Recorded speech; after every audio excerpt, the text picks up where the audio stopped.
Yo, Caucasians! Welcome to Kalkazu TV. If you don't know my name is Dario Enrique. In today's live, we're gonna react some videos that I like watch, bro. Caucasians. What's video I like watch?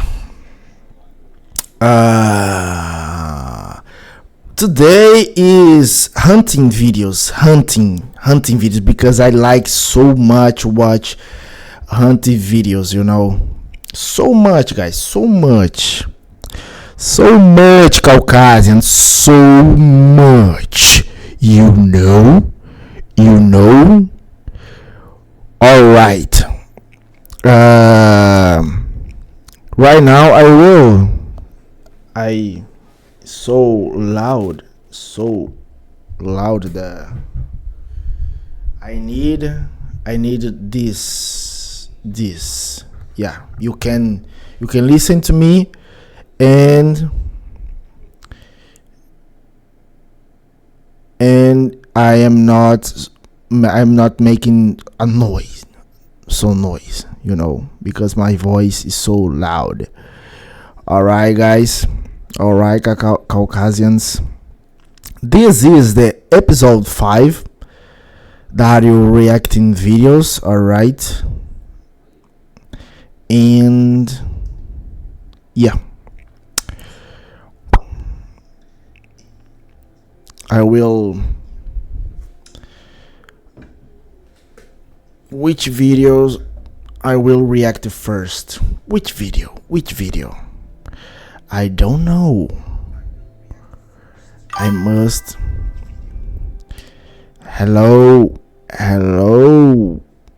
Caucasians. Hello, Caucasians. All right.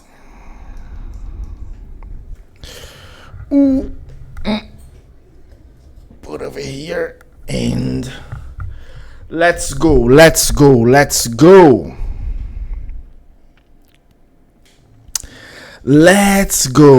It, bro, this guy is insane, bro. Look at this. Look the way this video start, bro. Insane. I think this is insane, bro. Insane, so insane. This is snake. I dive too, bro. I dive. I hunting fish too.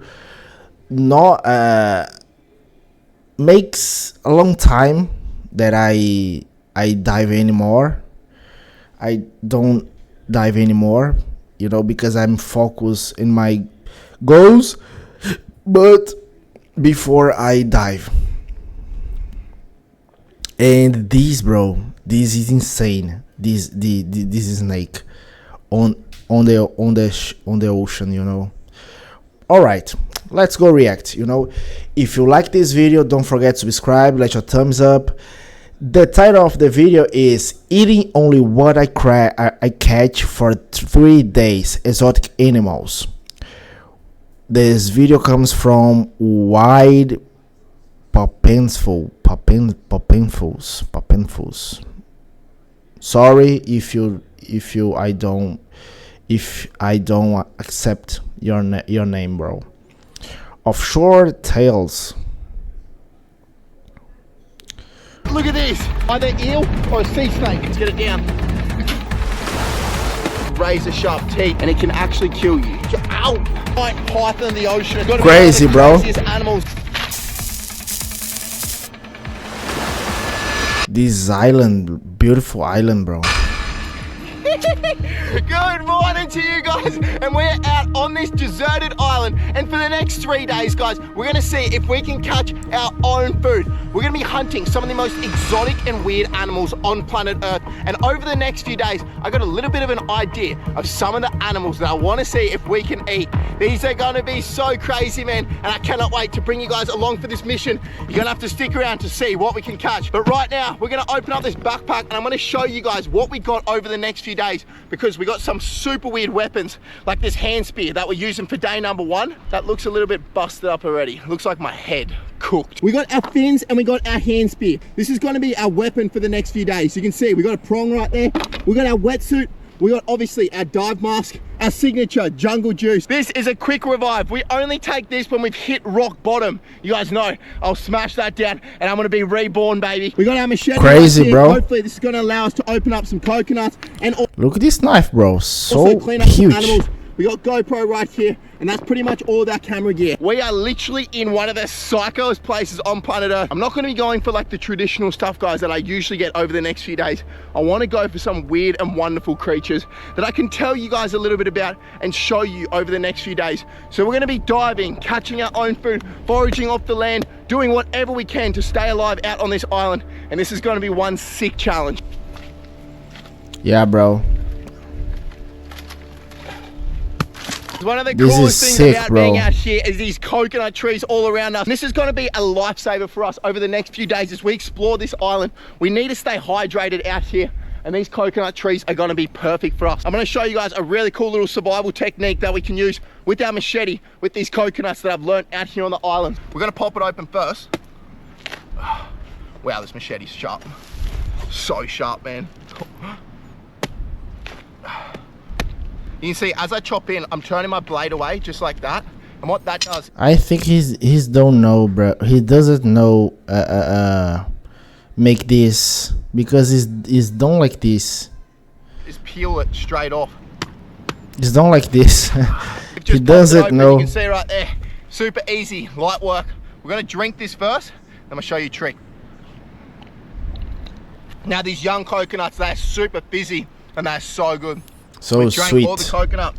What we're gonna do is we're gonna grab our machete, we're gonna cut it straight in half. Just like so. As you can see, all this meat on the inside right there, it hasn't developed completely, but it's still really nice and soft, and it's super nice. But the issue is there's no way to get this out. So we're gonna find the pointy end of the coconut right there. We're just gonna whack a little piece off, just like so. And it almost acts as like a little, I guess, spoon. And look at that, man. Yeah, That this is how you get delicious, all bro. that beautiful coconut out. So delicious. Woo! One of the best things out here on these islands. And you can see, we've pretty much stripped all the meat from that coconut already. Woo! All right, we want to save this coconut just in case, so we'll chuck it straight up here in the bushes. That right there is going to be perfect. You guys can see, look how much stuff washes up on this beach right here. We got thongs, shoes, whole bunch of stuff, man. If only there was a freaking mermaid that washed up on this beach for me. Anyway, look at this, man. You see that? Little bit of rope. We are going to use this later on, but first we got to catch an animal, and then I'm going to show you how we're going to use this to cook it. It is going to be epic. All right, let's gear up and let's get in the water. Guys, when we're out on these survival missions, every kilo counts, and that includes my wallet. I've ditched cash and all those other foreign exchange things for Revolut. It is the only thing that I use out on these remote islands when we travel. Look at this view, guys. Caucasians. So insane. How much cost one island like this? I want buy one. Revolut is an all-in-one money app that is already used by 55 million users all over the world, and it allows me to manage my money when I'm out in these crazy locations. Right now, Revolut wants to offer you guys a deal if you're going to be traveling around the world. Now, if you guys are based in Australia, the US, or in the UK, Revolut is going to offer you guys either 40 Aussie dollars or 20 USD, 20 pound. All you got to do is sign up for Revolut and use your card once. Now, the features include travel insurance. They also got eSIMs for over 100 different countries and discounted lounge passes if you just want to take it easy on those days through. Living at Revolut is that I can track every ability out here when I'm traveling to these remote. My money is sorted with Revolut. That actually makes 40 Australian dollars back or 20 to the survival mission. Let's go. It looks bloody insane out there right now. Let's go. Oh my We've got our goodness, spear. bro. It is time to go hunting, baby. Woo. Let's see what type of animals we can find out there. Let's go. Bah. Crazy, taking bro. the time to savor Thomas's crunchy yet soft bagels. Thanks, Tom. It's Tom, actually. Right. Let's go. Oh yeah.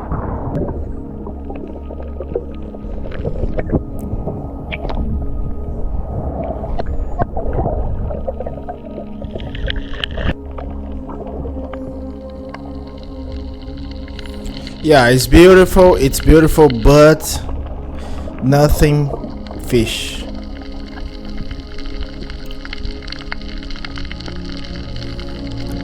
Nothing fish yet. Yeah, this is snake sun. It's not good, bro. It's small. Holy shit, bro.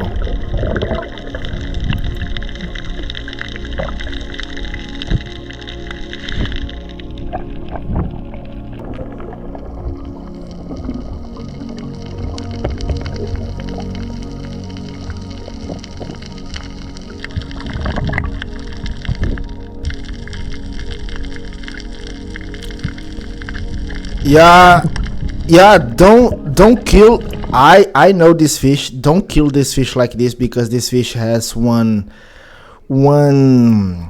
liquid, one substance that can kill you, bro. That can kill you, you know.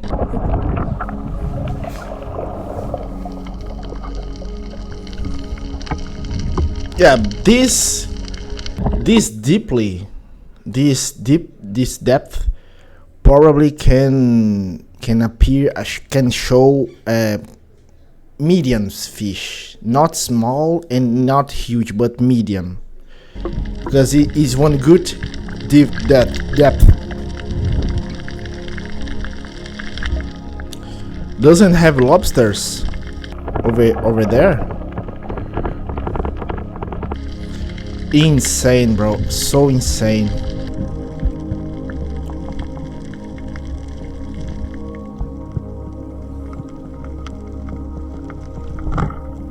Yeah, small fish don't, bro.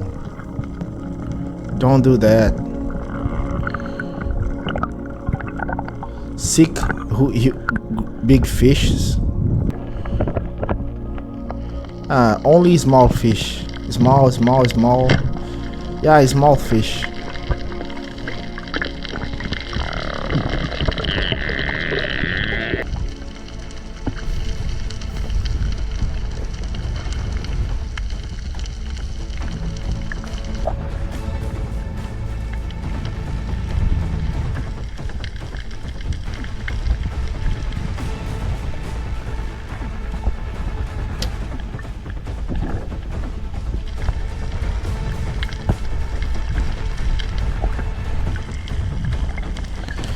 Yeah,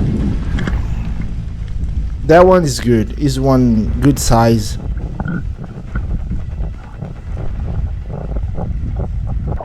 But this fish is not delicious. This fish is not delicious. It's not good. That one. This is not skin. This is like this. This is bro. Leather. This is that, bro. It's not skin. This is it's leather. Two fishes today. Yeah.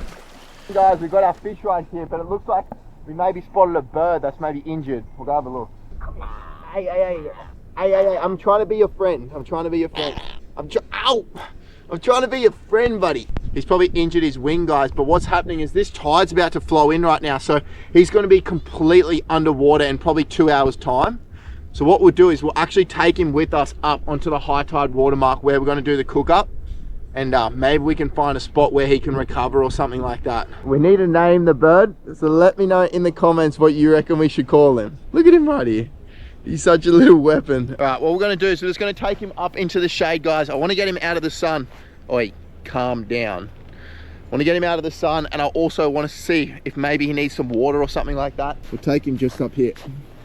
Sometimes what they need to do is they actually like dry out their feathers, then they can fly again. We'll make him a little home, I reckon. I think he knows I'm trying to help him right now. At least he's got a nice cool spot and he's gonna survive, and that tide's not gonna smoke him. All right, there's not really too much we can do right now. I tried to give him some water, but he doesn't want any. He seems pretty happy here, so we'll let him chill out. That was an absolute insane dive, guys. We've just put the bird up in the rocks right behind me, and we've got some crazy exotic fish that I want to show you guys. First of all, we got this thing right here. Look, it's beautiful. Animal. This is what we call a triggerfish, but it is super exotic. It's got all these like polka dots you guys can see right there, and their skin is like armor coated. It is crazy. It's leather, bro. It's leather. Hear that with my spear? It literally is like sandpaper mixed with like crocodile skin. It's also got these giant like razor. Yes, don't put your finger over here, because this fish has one mouth so strong. Sharp teeth. You guys saw when I caught it, it was like crunching down on my knife. And the reason they call triggerfish is they've got that thing right there. You can see it's like a pistol trigger. Bang, bang, bang. They've got like this lip gloss, like weird ass lips. And I've never eaten this thing before in my life, so I got no idea what this is going to taste like. This is what we call a squirrel fish, and they are super unique. Yeah, I like this if I run my fish, fingers that but bigger way across his scales, it is just gonna slice open my hand. You can see on their freaking face right there all these like sharp blades. But usually these redfish, they're pretty nice tasting. We do not have too much fish for day number 1, but we got something, and that's all that matters. We're gonna head up into the bushes and collect a whole bunch of driftwood, but make sure you guys stick around, because I think over the next few days we're gonna get some even crazier animals. We're gonna dig a hole here. All right. I'm gonna fire. We'll collect all this driftwood. Look at these. Woo. Perfect. Right. This is all the old palms from the palm tree. We can use this. Alrighty guys, we've set up the ultimate fire pit right here. We've got a whole bunch of kindling. We're gonna put that in the bottom. We're gonna do one crazy method that you guys are gonna have to stick around for. But first, let's get this thing sparked up, eh? Let's go. Alright. We got it sparked up here, guys. Woo. How he made this fire? Right, let's get this wood on.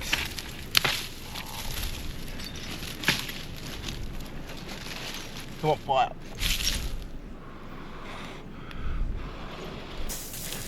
Woo! Yes! Everyone go drop it. It's cooking in the comments right now.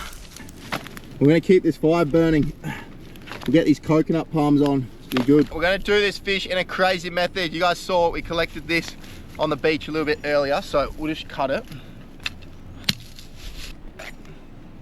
That'll be good. What we're gonna do is we'll grab a piece of wood. This one's super wet. What I do is I just tie this, just like so, off the top. We'll grab one of our fish, little one right here. What, like this, bro? Straight through his mouth and out his gills, just like so. And then we'll just tie a little knot. Bro. Just like that. Why, bro?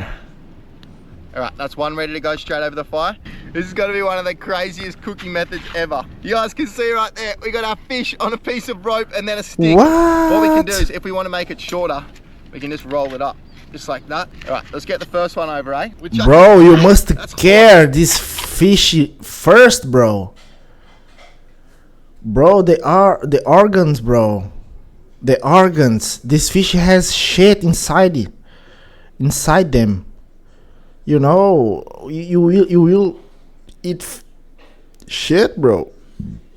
You will eat shit, bro. Why, bro? Why, bro? We'll chuck him right here, just like that, and that's just gonna slowly. Why, bro? Look how sick that is. It's literally swirling over the fire. Oh my goodness, bro. This is not necessary, bro. You eat this fish like this. Take a look at that right there. We got our fish over the fire. That is sick.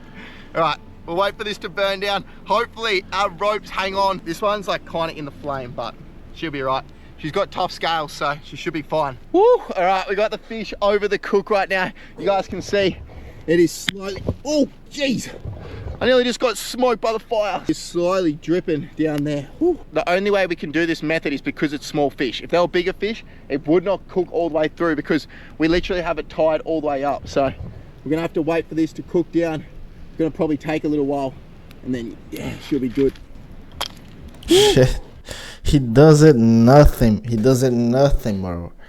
It is the simple things in life, man. Like fish. He doesn't know nothing. Has the sunset over the horizon. This is why we do it. But he's not alone, bro. He's not alone because look at this. Look at this. It's He's the not simple alone. things in life, man. Like fish cooked over a fire. Has the sunset. Look at here. Here. Two peoples, you know. He's not alone. Over the horizon. This is why we do it. Right here. Woo! Our fish made it. All right, let's put it on our rock right here. Alrighty guys, we got a beautiful meal right here. Just lost one of the fish. Take a look at it. I'd be lying if I said it looked really, really good. First of all, we're gonna give our little fish a shot. Little squirrel fish. Usually these red fish are pretty good. So we'll just peel back his scales. Oh. The organs, really, bro. The organs. Whole bunch of white meat. Let's get this down. Oh, it's so tender. That is so hot. The meat is so flaky. Got good flavor. Texture's like a little bit soft. Kind of just goes to mush in your mouth. We got this crazy one right now. I don't even know how the hell I'm gonna get through its skin. I think I'm gonna have to use my machete to get through the skin here, guys. The skin is like armored coating, like a flippin' crocodile. Look at that. That's its skin right there. It literally snaps.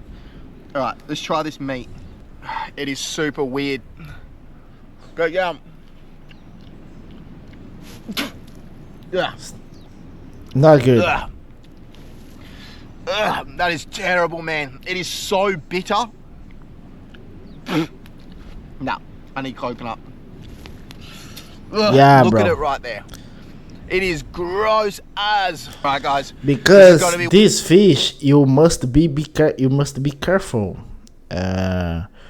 with that. With the way that you will eat this, you know, because it's not simple to eat. It's not just you take and put the fire and eat. No, bro. You must have one care with this, you know. One of the worst meals for day number one. Terrible eating fish. This one pretty much had no meat on it, even though it tastes okay. Tomorrow, hopefully, we're getting something a little bit better.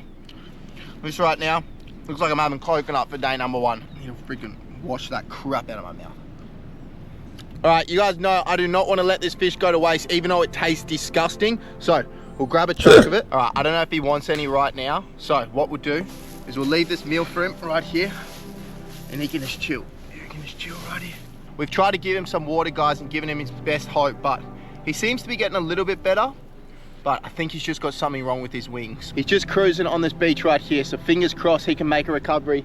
He's moving a little bit more right now, and he seems a bit more active, so he may be coming back to life. Look at him. He's moving along the beach. He's starting to spread out his wings too and like air them out, so fingers crossed he can make it. I'm gonna see you guys tomorrow for day number 2, baby.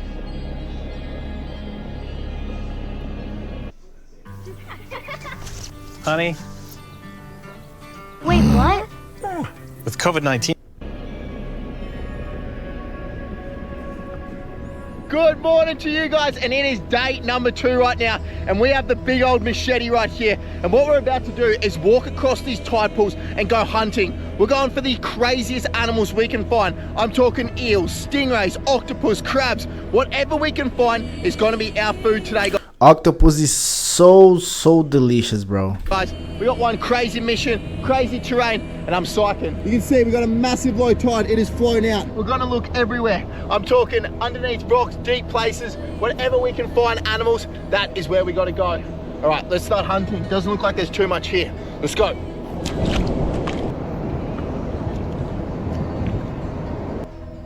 But Alright, you can surfing over guys, there, I think bro. we found our first animal. Look at this.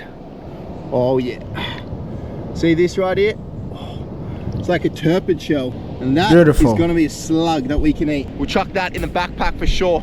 She's not much, but it's gonna be something we can eat. Now guys, across the flats out here, we got some crazy animals. A lot of them are gonna probably be pretty deadly, so we cannot eat them. We gotta watch where we stand. We're running barefoot right now, but we're gonna do whatever we can to find a whole bunch of beasts. Look at I wanna this, try look and at make our this. way out.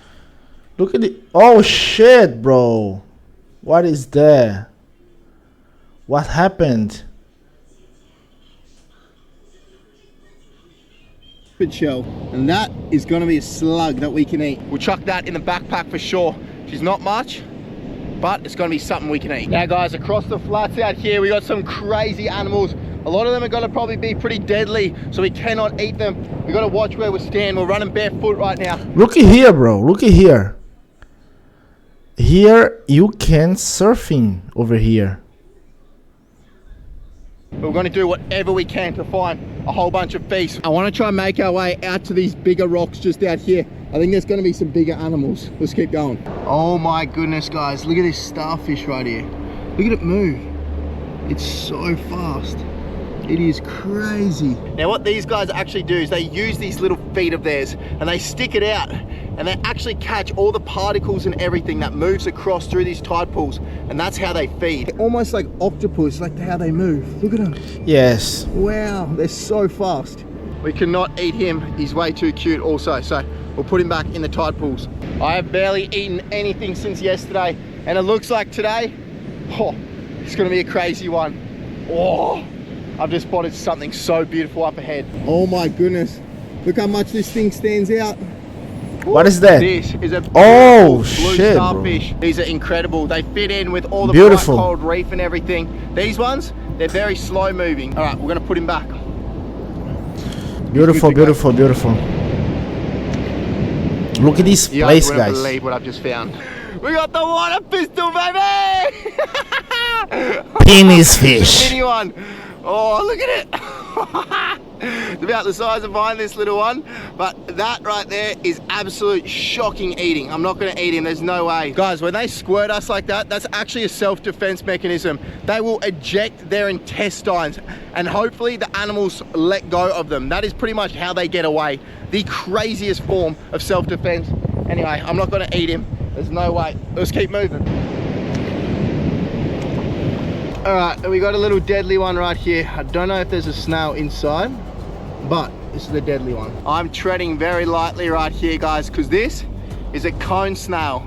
What is inside of it is a little snail that has like a barb on the end of its body, and that can actually come out and penetrate your skin, and it can actually kill you.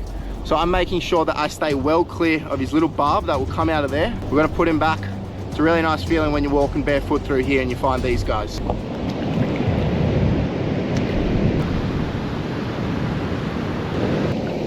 Have a look. Nothing, bro. Let's put it back. But if he dive These are the big old out, rocks. Anyone home? Oh, you can see one. if he dive in this place over here, where the wave is broken, he got a fish. He got We got something in there. This rock is too big to lift up, but there's something underneath there that we'll be able to grab.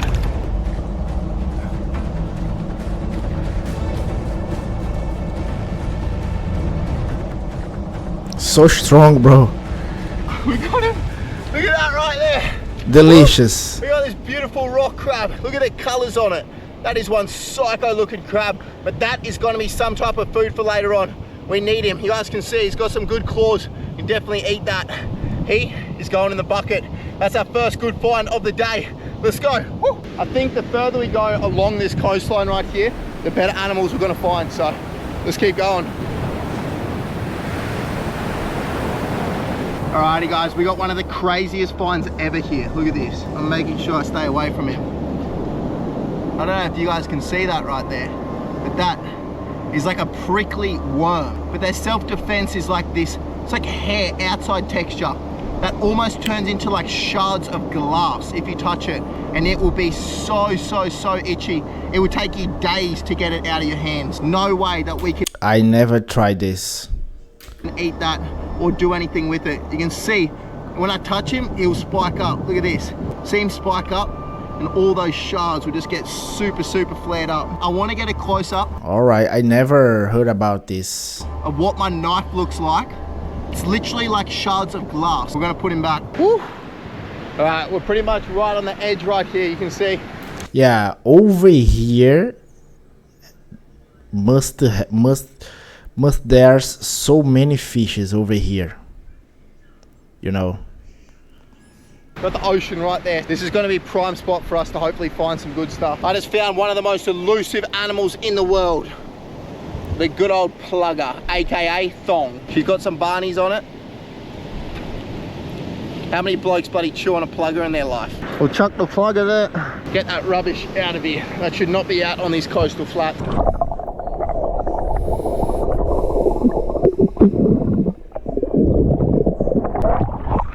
When I said everywhere, I meant everywhere. Woo! It's all right. Oh, I need to cool off anyway. Woohoo! That just woke me up. All right, let's keep going. Yeah, bro. Oh my goodness, guys, look at this. Woo! This You'll tide pool is find delivering nothing, the bro. goods. You'll That is find edible, nothing. 100%. Got a big old sea urchin. I'm gonna make sure that I do not get prickled by this guy. There's got to be one of the crazy and most exotic animals ever, but inside of there is food, so we'll pop him open. The Right, fish guys is can like see this. we'd Eat empty that this. out. This yellow stuff right here, that is the part that you eat in its gonads. Let's give her a shot. It runs up against the wall. All right, I never eat that. The flavor is actually like super unique. Sea urchin, it's not my favorite. I'd rather some beautiful fresh fish. I'm literally about to spit the dummy and I found this thing. You guys don't even know what that means. Half you guys in Australia, we call it spitting the dummy. That means like just having a little bit of a pissy fit. I still don't know if you guys know what that means, but anyway, whatever we can find in the last half an hour, that is us, guys. And then we got to head in and cook this up. I'm feeling so defeated right now. No energy to give. All right, see what we can find. Let's go. Guys, we've got something up here. Either eel or a sea snake. Oh, gotta get across these rocks. Let's go. Oh. We got an eel in this tide pool right here. I reckon this is gonna be some type of food that we can have. He's hiding just here. What is that? Ah, it's one snake. Right, you guys ready for this? We're going in for the kill. Just gonna make one cut with the blade. It's one snake. And then that should immobilize him. All right, we got him. Snake. Yeah, bro. He's small, bro. Don't do that, bro. This one is snake small, bro. No. Take one. No. Where is he? Oh, we got him. He's small, bro. No. Oh. All right, we got him here, guys. We've got ourselves an eel, man. What? He's small, Guys, bro. I've He's never small. eaten one of these before, and I would never Too usually small. hunt these, but out here, I need to take whatever I can find. You guys This snake can be so huge, bro. So huge. I saw he was racing across the tide pools, and I managed to get that one shot in him right there, which immobilized him. The reason I could not grab him was because they actually have a lot of bacteria in their teeth. So if I got bitten by his little mouth right there, even though it's small, that would get super infected and could actually cause a lot of pain. Woo! We got some type of meat. Look at it. Your dinner. We'll pick up our machete after that hunt. Guys, that's got to be one of the most exotic, craziest piece of seafood ever. I got no idea what it's going to taste like a little bit later on. Oh, I don't know how much like meat we're going to get off it, but I need whatever I can take out of here. I haven't eaten anything really since yesterday. Let's keep going, eh? Let's go. Look at these waves, bro. You can surf. We're putting the bag down. I think we've got a little bit of an oyster here. Oh. Look at that right there. We got an oyster. Let's get it down.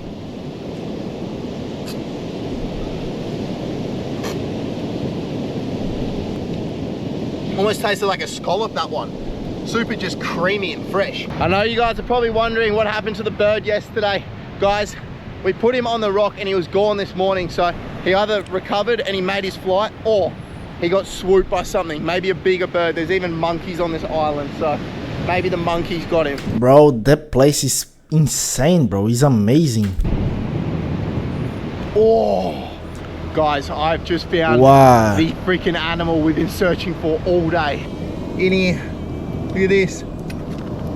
Oh my goodness. It's huge. We got a big dog. We got a proper big dog. Look at that. Oh, He's died, dead. bro. He's dead. He's dead. Oh no. Something's eating him. What's eating him in there? But who did? Guys, there's an even bigger one in there. One the snake, probably. Alright, we gotta get this guy out. He's been munching on this crab, which I thought was the good one. There's a bigger one in there. I think I'm gonna have to go in there with my bare hands, guys. Your hand, bro. Your hand, boy. Bro. Yeah, let's go. You know exactly what there's inside of this hole. He keeps trying to nip me in there. Come on, buddy. He's locked himself right against the back. Come on. Oh, damn. He dropped his claw on me. He's locked himself well back in there. But you guys can see, those are the claws that he had on him. I had my finger right in there. What these crabs actually do is they drop their claws, guys, and it's a form of self-defense. It will not harm them. They'll grow them back. I don't want to disturb him anymore. We managed to get his main claws, so that is going to be a good meal. Look at my hand. Literally bleeding right now. We're gonna make our way to the shore. We've got the animal that we wanted to finish on. It's time to get this on the cook. Let's go.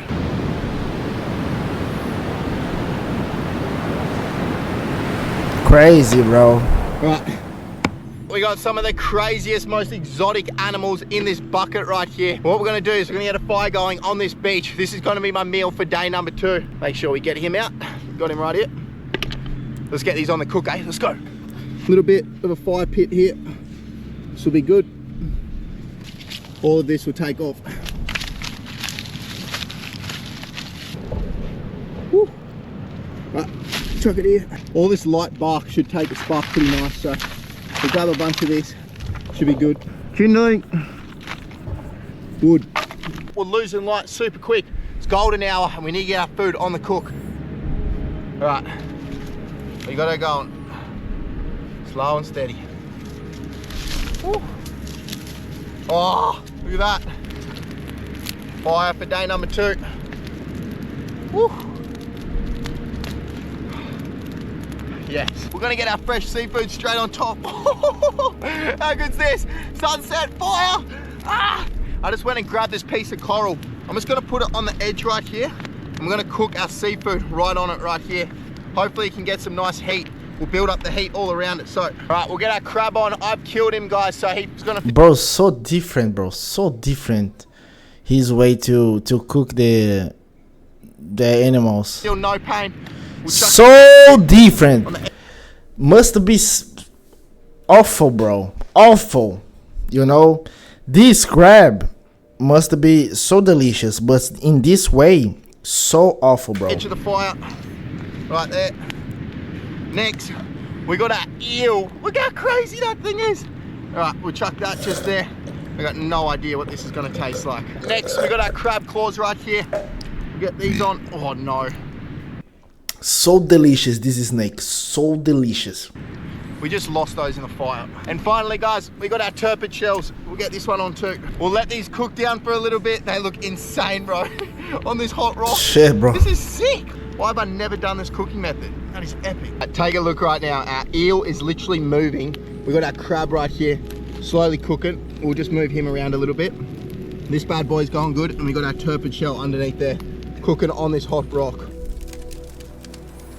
Bro, it's not good.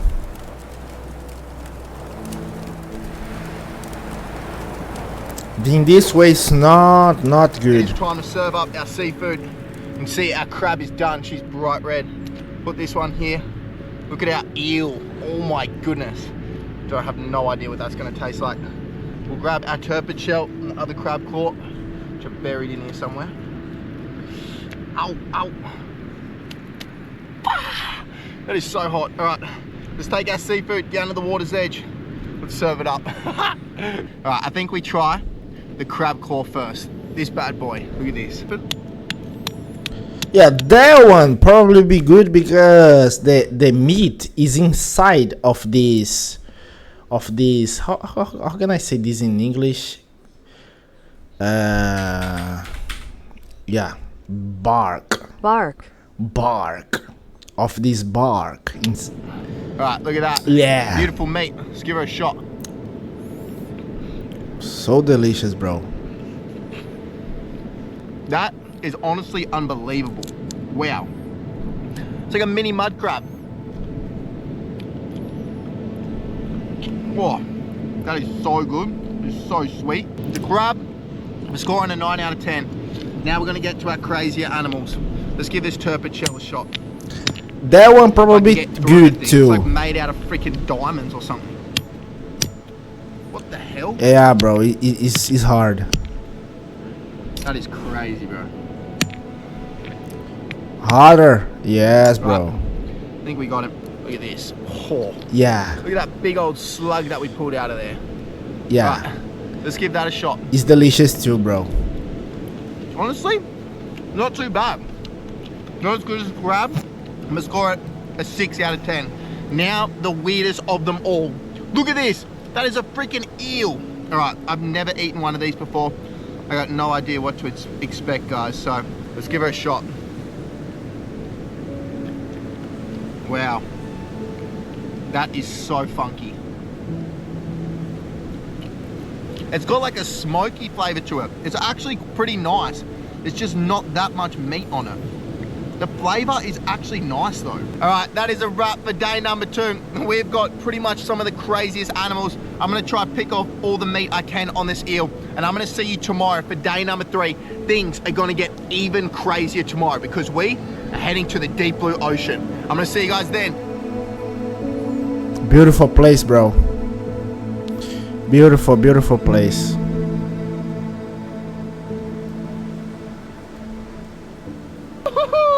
Good morning to you guys, and it is day number 3 right now, and we are out on this incredible island right here.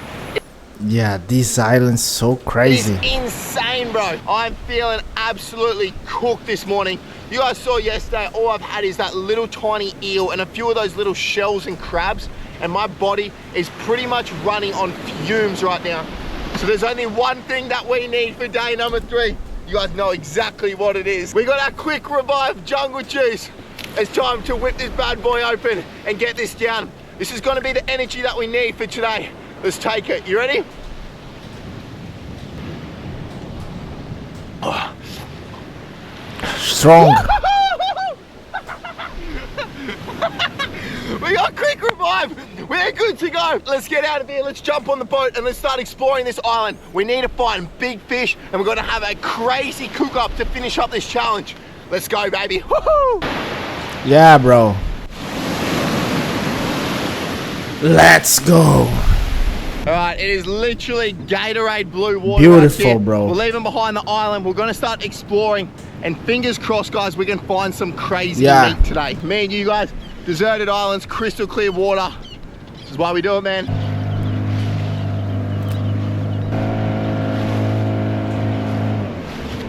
Alrighty guys, we've reached the deep blue ocean. We're using this bad boy today. We got the big old tannin.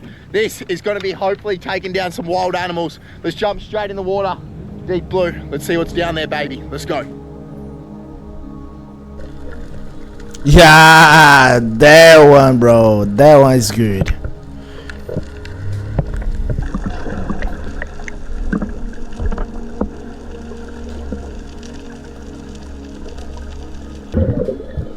Yeah, bro, I like this.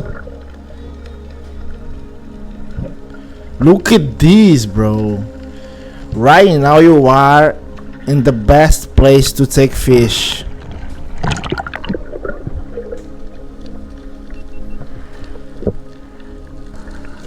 This snake's so dangerous, bro.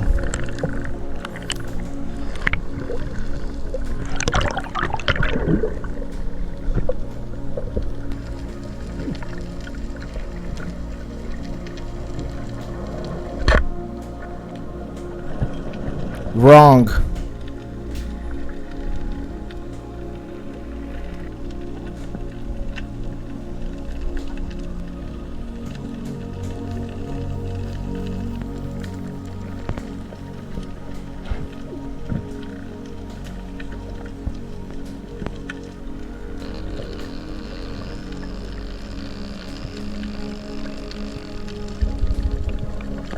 Bro, you are so bad, bro. You are so bad, bro, to dive.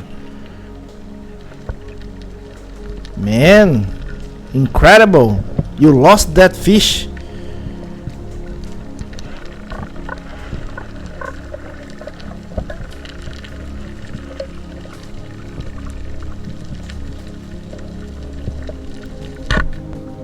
Bro. And in the beginning of this scene, you saw so many huge fish, and right now you are looking for these small fishes, bro. You want to take these small fishes, bro. You are so bad, bro. So bad.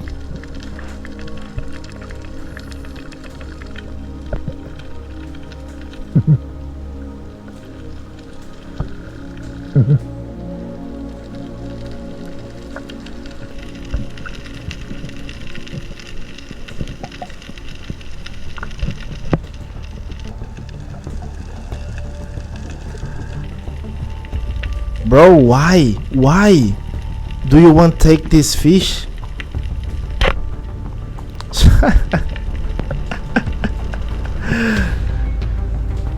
Slow, bro, slow.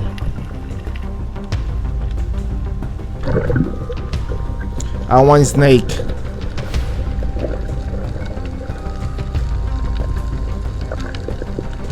Be careful, bro.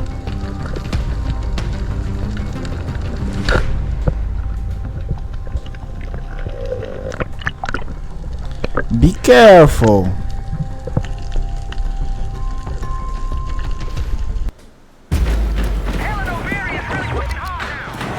Knowing when to go hard. Guys, that was one of the craziest dives ever. And if you want an exotic, we got it. Look at this. This is the giant moray eel. Look at it. It's got to be over a meter long. You guys saw when I shot him, I put him out lights out, which is exactly what we want. Kill shot. He felt no pain. It's literally like a giant python in the ocean. Look at the colors on it. This snake is alive yet. Oh my goodness. It's got to be one of the craziest animals I think I've ever shot in my life. We're going to keep it in this bucket right here. Over here on these islands, guys, none of this stuff is going to go to waste. We're going to take a piece of this, and all of this is going to feed the local villagers out here, and they're going to love it. They absolutely love eating these moray eels. I've never tried one before in my life, guys, so today is going to be the first time I'm ever going to eat one of these. This is what it's all about, guys. Congratulations, bro. Congrats. Sharing it around with the locals, and man, right there is one of the craziest animals ever. All right, we got this giant moray eel right in front of us, guys. We're gonna take a closer look at this animal. It is gonna be one of the craziest and most exotic animals I've ever caught in my life. It looks like a python of the ocean. And guys, this thing has some of the craziest teeth and mouth I've ever seen in my life. Now what they have is backwards facing teeth, bro, which actually grabs onto their prey. And then one snake like this hit my head, hit my hand. Make this did that, bro. You know, in my hand. what they do from there is they spin, and then that will actually just snap off, I guess, a piece of meat. This thing has the capability of like taking off my hand. It is that crazy. They got bacteria in their teeth, which will literally infect anything, guys. Let's take a look at the pattern on this animal. This is one of the reasons that makes it so exotic. Look at those colors. That is the colors that make it blend in with all the reef. All this dotted, like, kind of like fluorescent colors, like brown, black, almost like a rock. And they will blend into the rocks, and then as a fish comes by, they'll sneak out, grab it, and then usually snap back in. We'll take off a small portion. I don't even know how I'm gonna approach this, but we're gonna get straight into it. I'm probably gonna need the small blade to get into it. I'm just gonna make my way along the gut cavity, see what it's been eating. His stomach is pretty empty. Hasn't got much in there. We'll just take a little steak off him, the tail here, and this will be our food. Let's have a look and see what this meat looks like. It is like slimy, like almost feels like fat. It's got to be about 1 mil thick, the skin.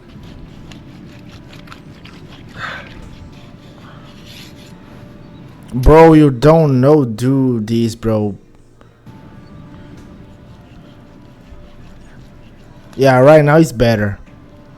Take a look right there. We've just whacked off a chunk of this moray Yeah, eel. so meat. It's got to be the craziest piece of meat ever. From this beast, we got that chunk of meat. All right, we're gonna save this, put it in the bucket. We'll give this to the captain. He's gonna love it. I got no idea what this is gonna taste like, but we may as well give her a shot. Let's go. So delicious. We're gonna grab some coconut husks. These will smoke. Kindling.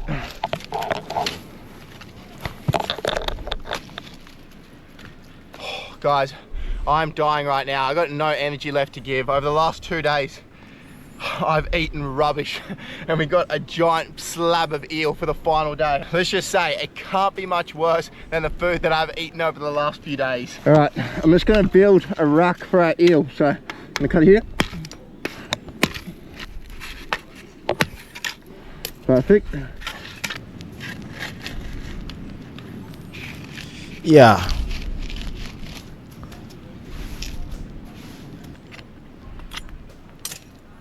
It's like though. It's better. It's better. You looking for two stones. You know, stones. Yeah, I think stones. Let me explain better. Stones, exactly. Stones.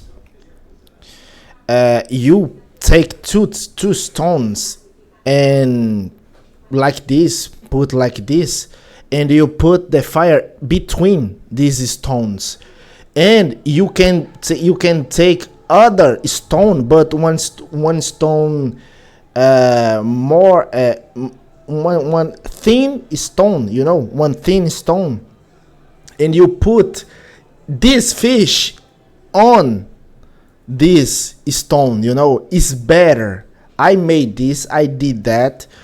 It's better, it's delicious. You can fries. You can roast. To roast. You can roast this meat. Perfect, you know. Of moray eel. We're gonna get this straight on the fire. Woo. Oh wow, man. And this is one of the craziest, most exotic animals ever, guys. We've delivered on the last day. This way is not good because the fire can burn the meat, you know. Woo. Yeah, like this. We got some flame grilled eel, fingers crossed. Our side beams aren't catching on fire. We got the sun setting over the horizon on another insane day. We're waiting for our eel to cook. Guys, it is one special thing to be able to catch a meal out here on these islands, especially this beautiful eel, and share it with the local community. It means so much to them, and this is what it's all about right here. Fires on the beach, me and you guys, woohoo! Right now, we're wrapping our lips around a giant moray eel. No one does it like us, baby. Let's go.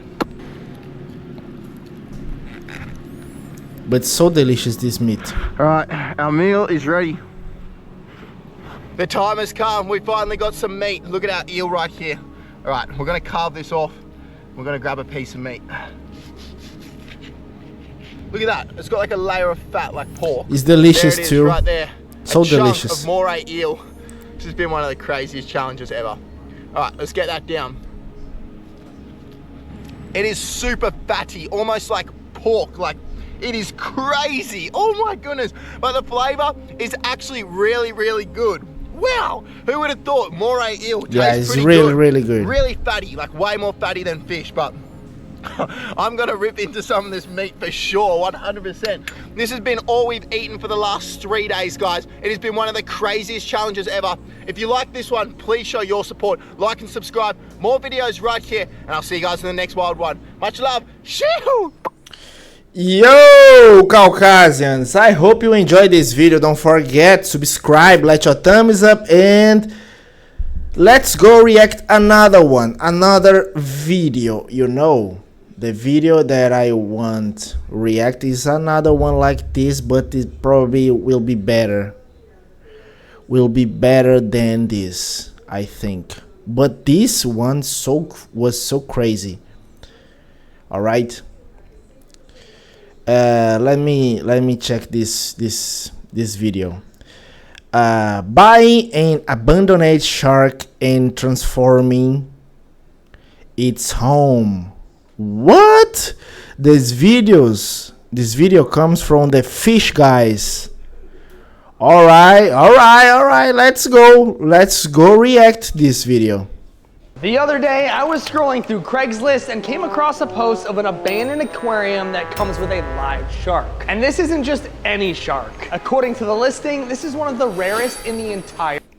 Come with one of the rarest sharks in the world. All right. The aquarium is a cloudy mess with water so murky it's almost impossible. Which shark is it? And somehow there's a live shark living inside. Apparently the guy's moving and has to rehome I'm moving and I need him rehomed him fast. So all he's asking is $20, and that's an insane deal, so we have to save the shark before it's too late. So we got in the car and drove out to meet the seller to pay a whopping $20 for this shark. Let's go see what this snake listing's all about. Oh my goodness gracious. Jesus. This is the biggest tank transformation we're gonna have yet. But I gotta tell you what, I don't know if we're off to a very good start. That water is the dirtiest I think it's ever been. There's so much stuff floating in it, and I'm pretty sure there's actually insects in the water. Yeah, there is. I've seen multiple crickets. This thing looks 10 times worse than it did on the listing, and I have yet to see any life inside of here whatsoever. I really hope whatever's inside of here is alive, because if we can save them, we're gonna build them their dream home. And I can't believe we paid $20 for this 125-gallon aquarium. Having insurance isn't the same as having State Farm. It's like getting Bateman when you need Batman. Stop.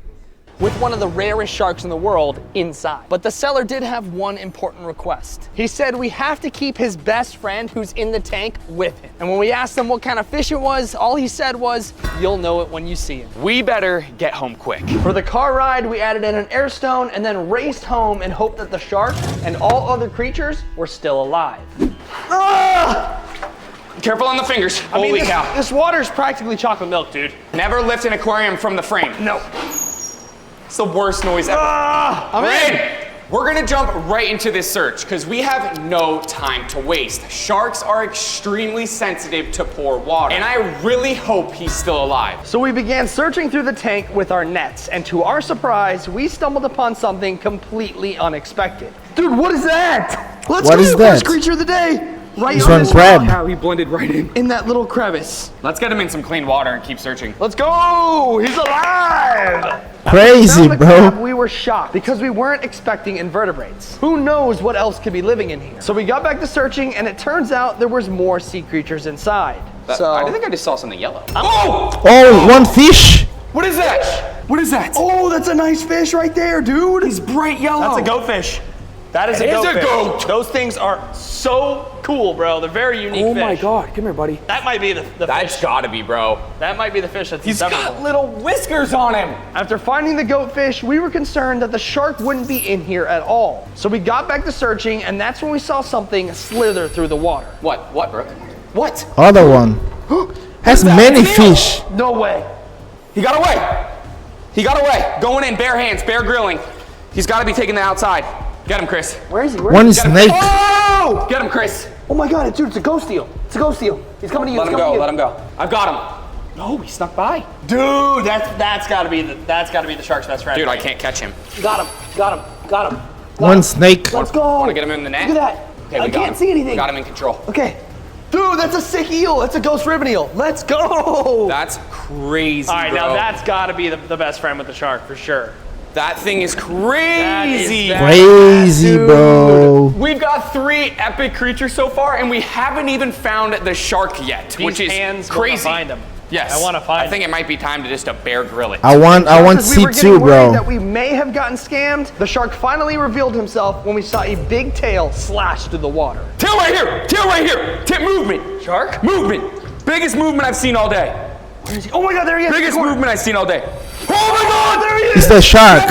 Let's go! We're getting him in the good water. Dude, that thing is sick! Oh my God! Oh my God, it's a freaking Yeah, it's one shark, bro. It's one exotic shark. Let's go, dude! That is one of the rarest sharks ever, bro. Oh my God. Look at it, dude. That's insane.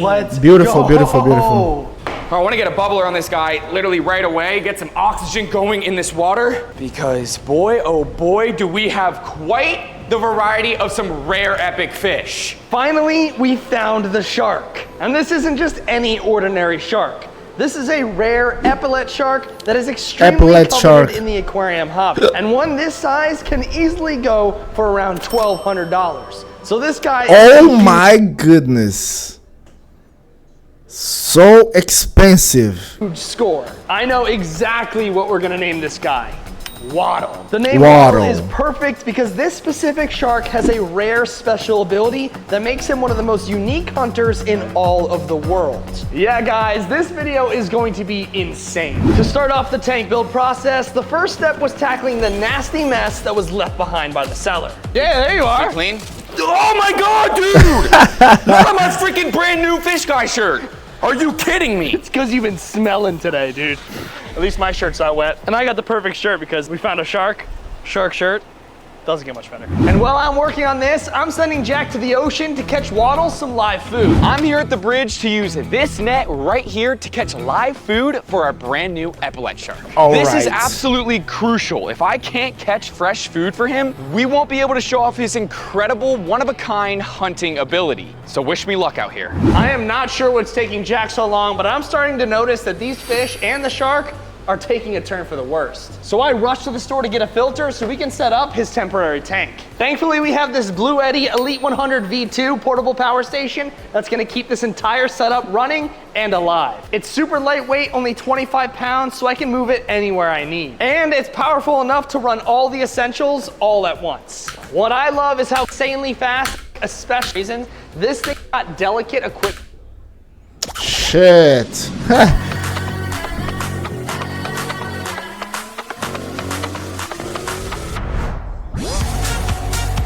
With hundreds of sales every week, eat well for less at Whole Foods Market.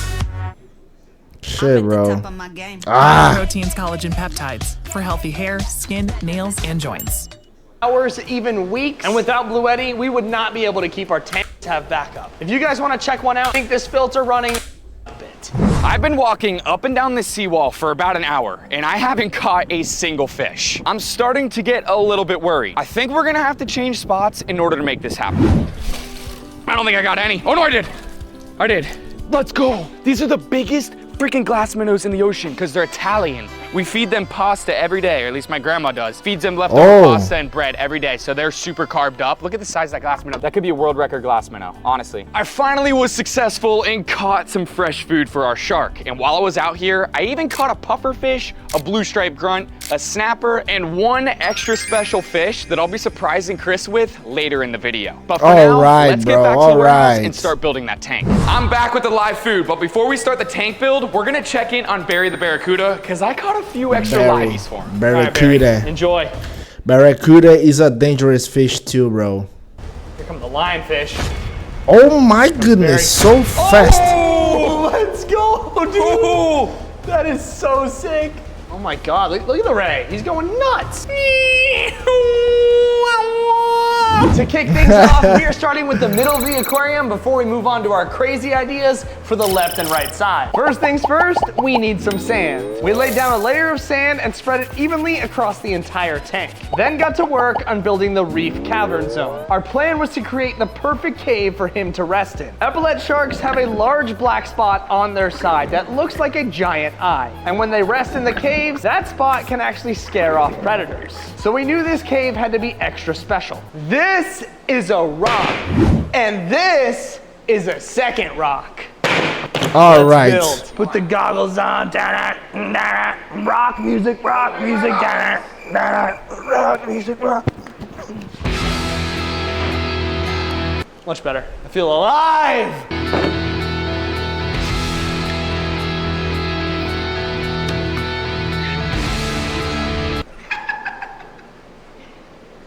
We gathered a bunch of small rocks and carefully cemented them together to No way, bro.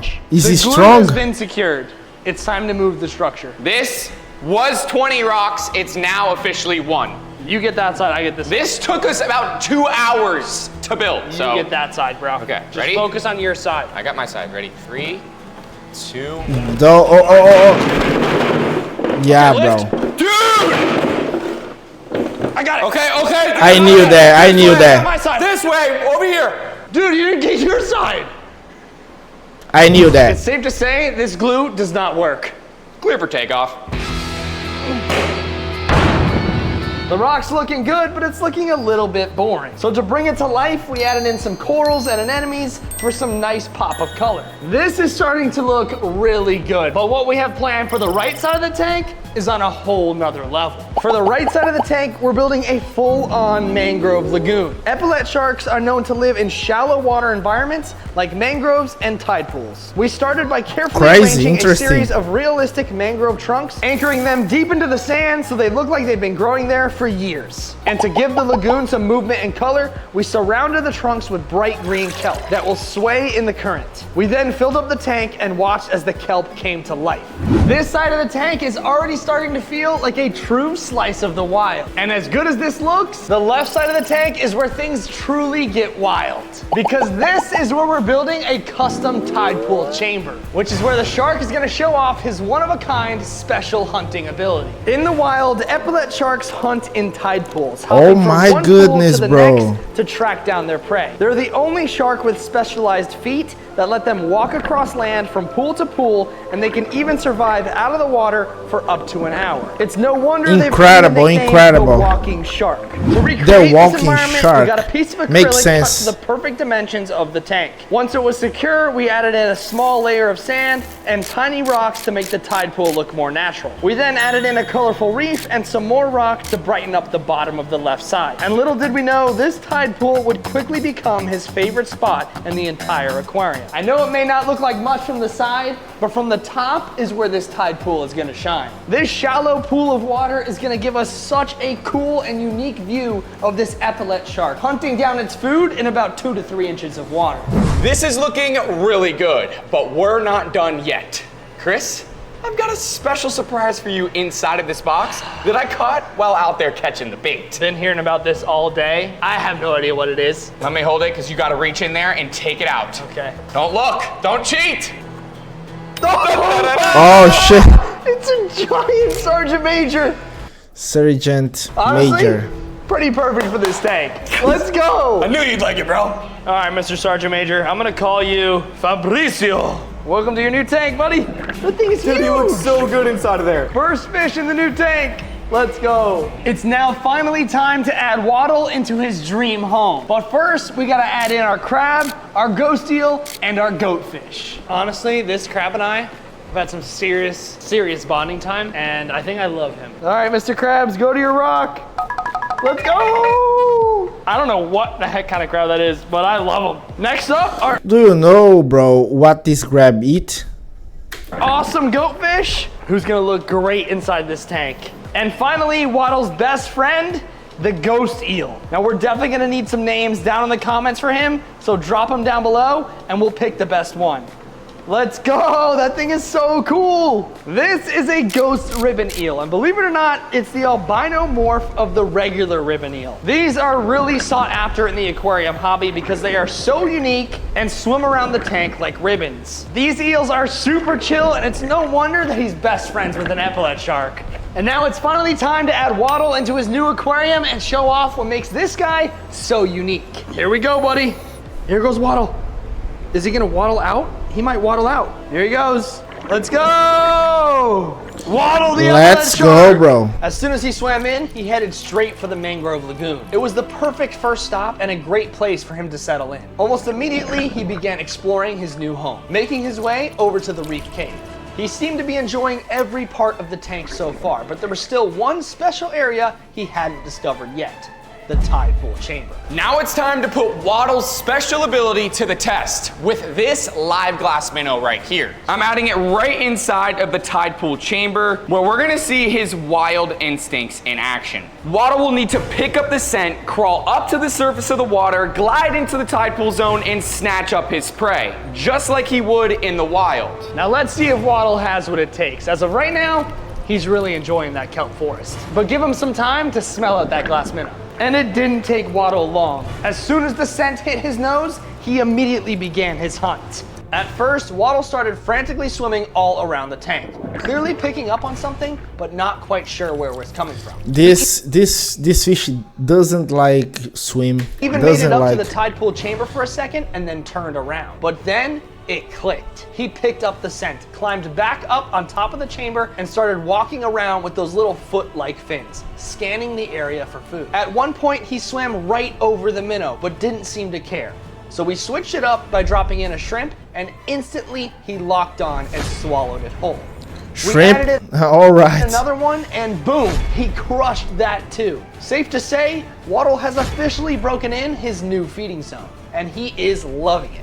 I can't believe we got this tank and that crazy shark for just $20. And if you thought this video was crazy, in our last video, we flipped 100 rocks in the Florida Keys and found some of the craziest creatures we've ever seen. Click here and go check it out. Crazy, bro, crazy. I like this. I like so much this video. All right, Kalkazians. If you like this video, don't forget to subscribe and let your thumbs up. Right now, I don't have any comments, nothing comments, no comments. And all right, right now, let's go react another one. Warning, this Kalkazians. I don't know exactly. All right. I know right now. Kalkazians. I hope you enjoyed this video because this video is insane. If you don't know, my name is Dario Henrique. Welcome to Kalkazu TV. And this video is I found a real voodoo in Africa. Unbelievable. This voodoo is probably one tribe, you know, tribe, India tribe, you know what I mean? And yeah, it's incredible, it's insane. I like so much. Don't forget, subscribe and let your thumbs up. Warning, this documentary contains graphic cultural images. Viewer discretion is advised. We came here expecting to see real voodoo. We definitely found it. That's exactly what you think it is. Welcome to Benin. Crazy, bro.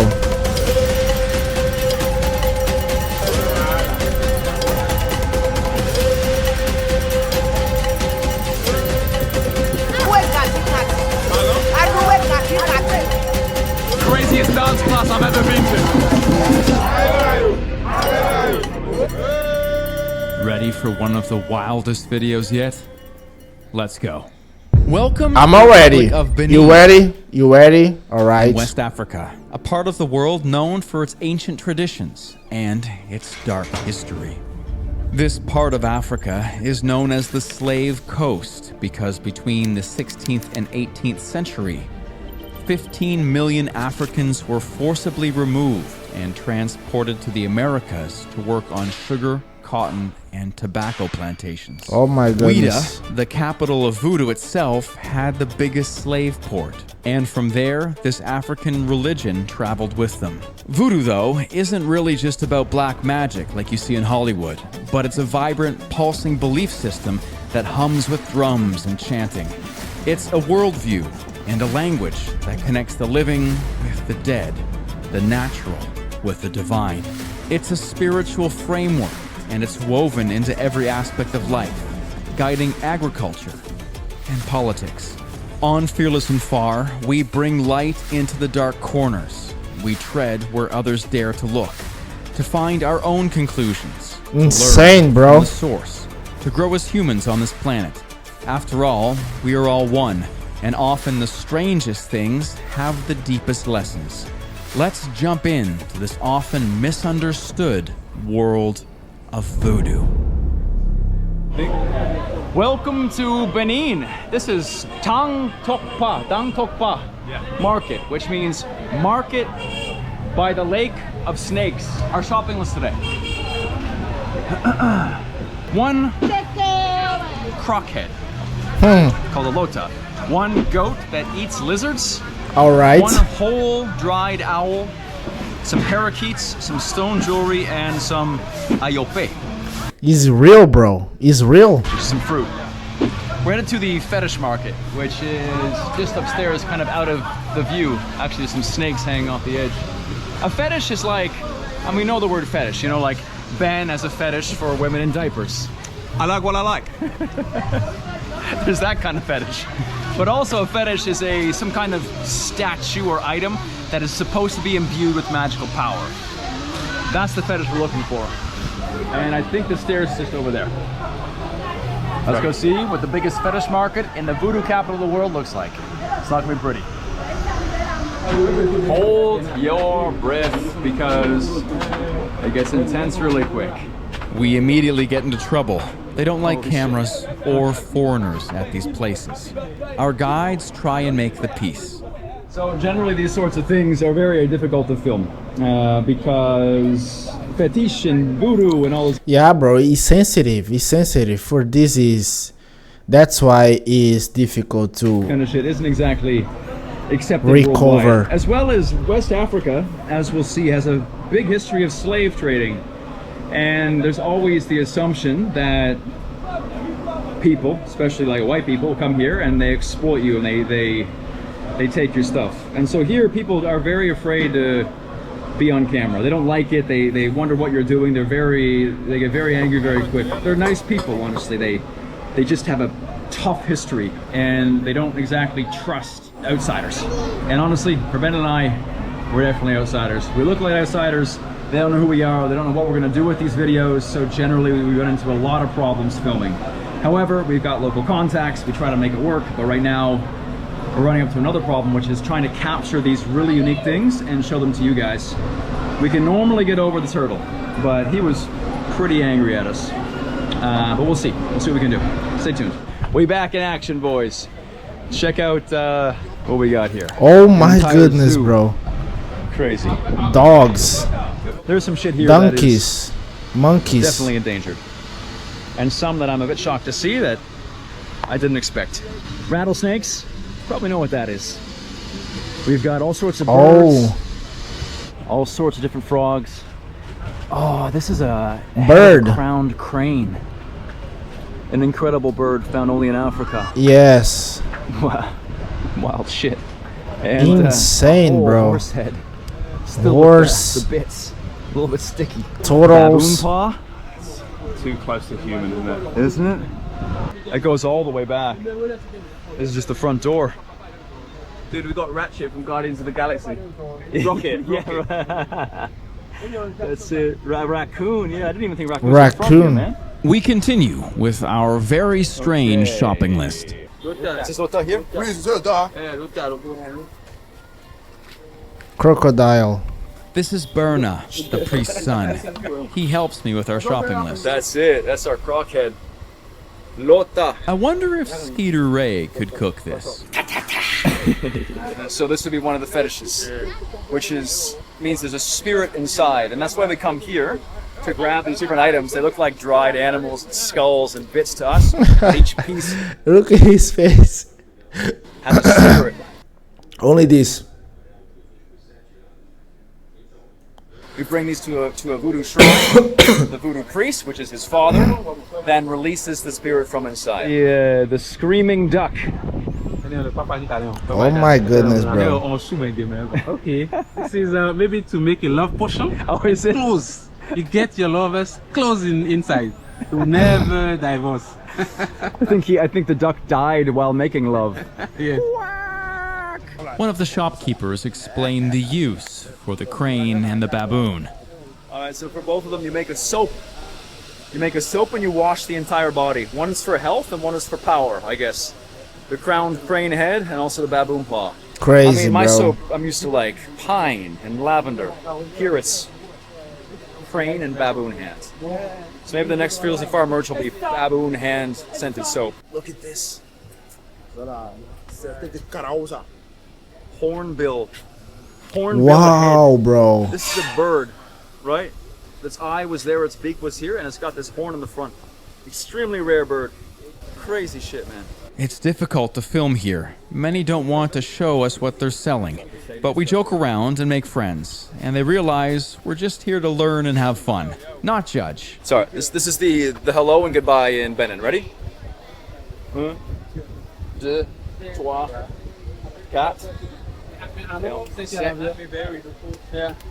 I almost pulled his finger off. Berna finds us the next item on our list. Barn owl. That's our One owl. Azehe. They believe that witches turn into birds, and that if you use a potion with witches, it can keep witches away. So birds are used to get evil spirits like witches away from you, and that's why we've got this owl. A very important part for getting rid of evil spirits. Beautiful. This is one of the coolest creatures in the world. Let me show you why.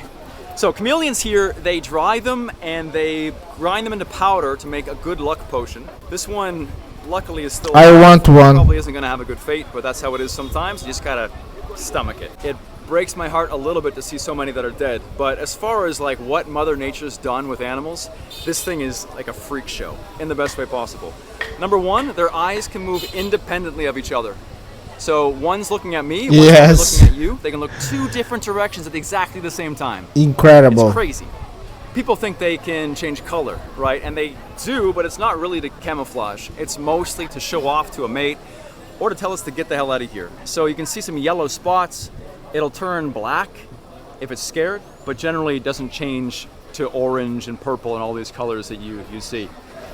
Also, their hands, look at that. They're like little crab claws almost, and they've got a really, really tight grip. And perhaps coolest of all, they can stick their tongue out almost the length of their entire body.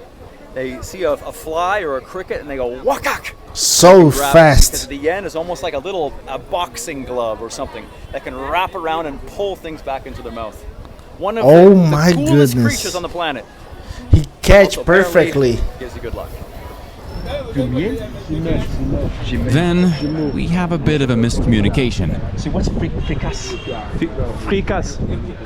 Efficace, efficiency. Mais c'est como le efficace. Como efficace. It's not for that. This is for like to make love potion. Sí, pero. No. Yes.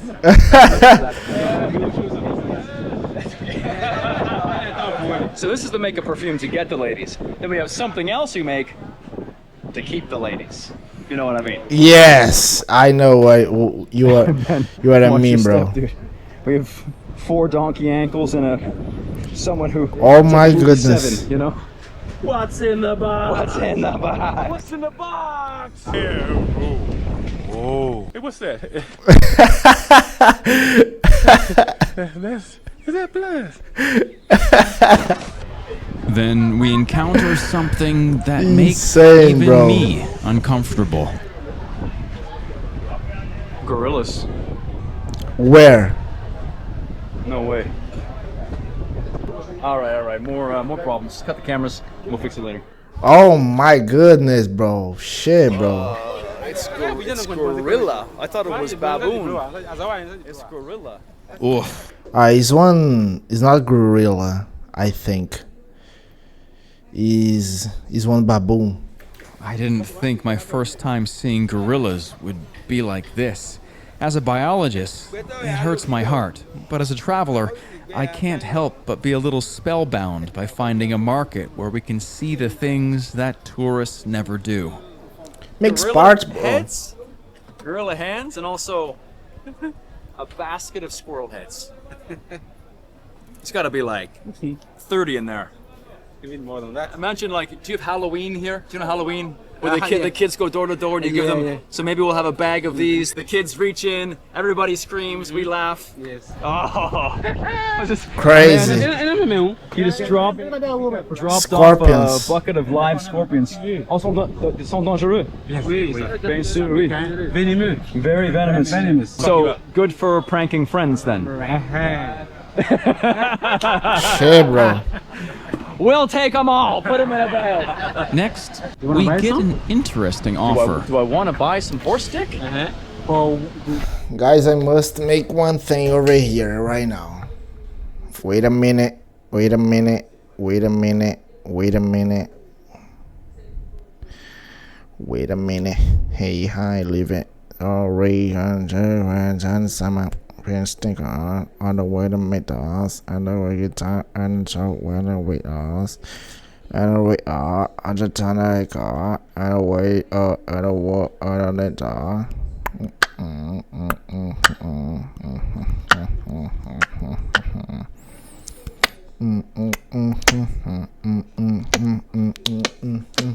I am posting one video on Instagram.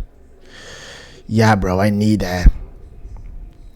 I need that, bro. I need that.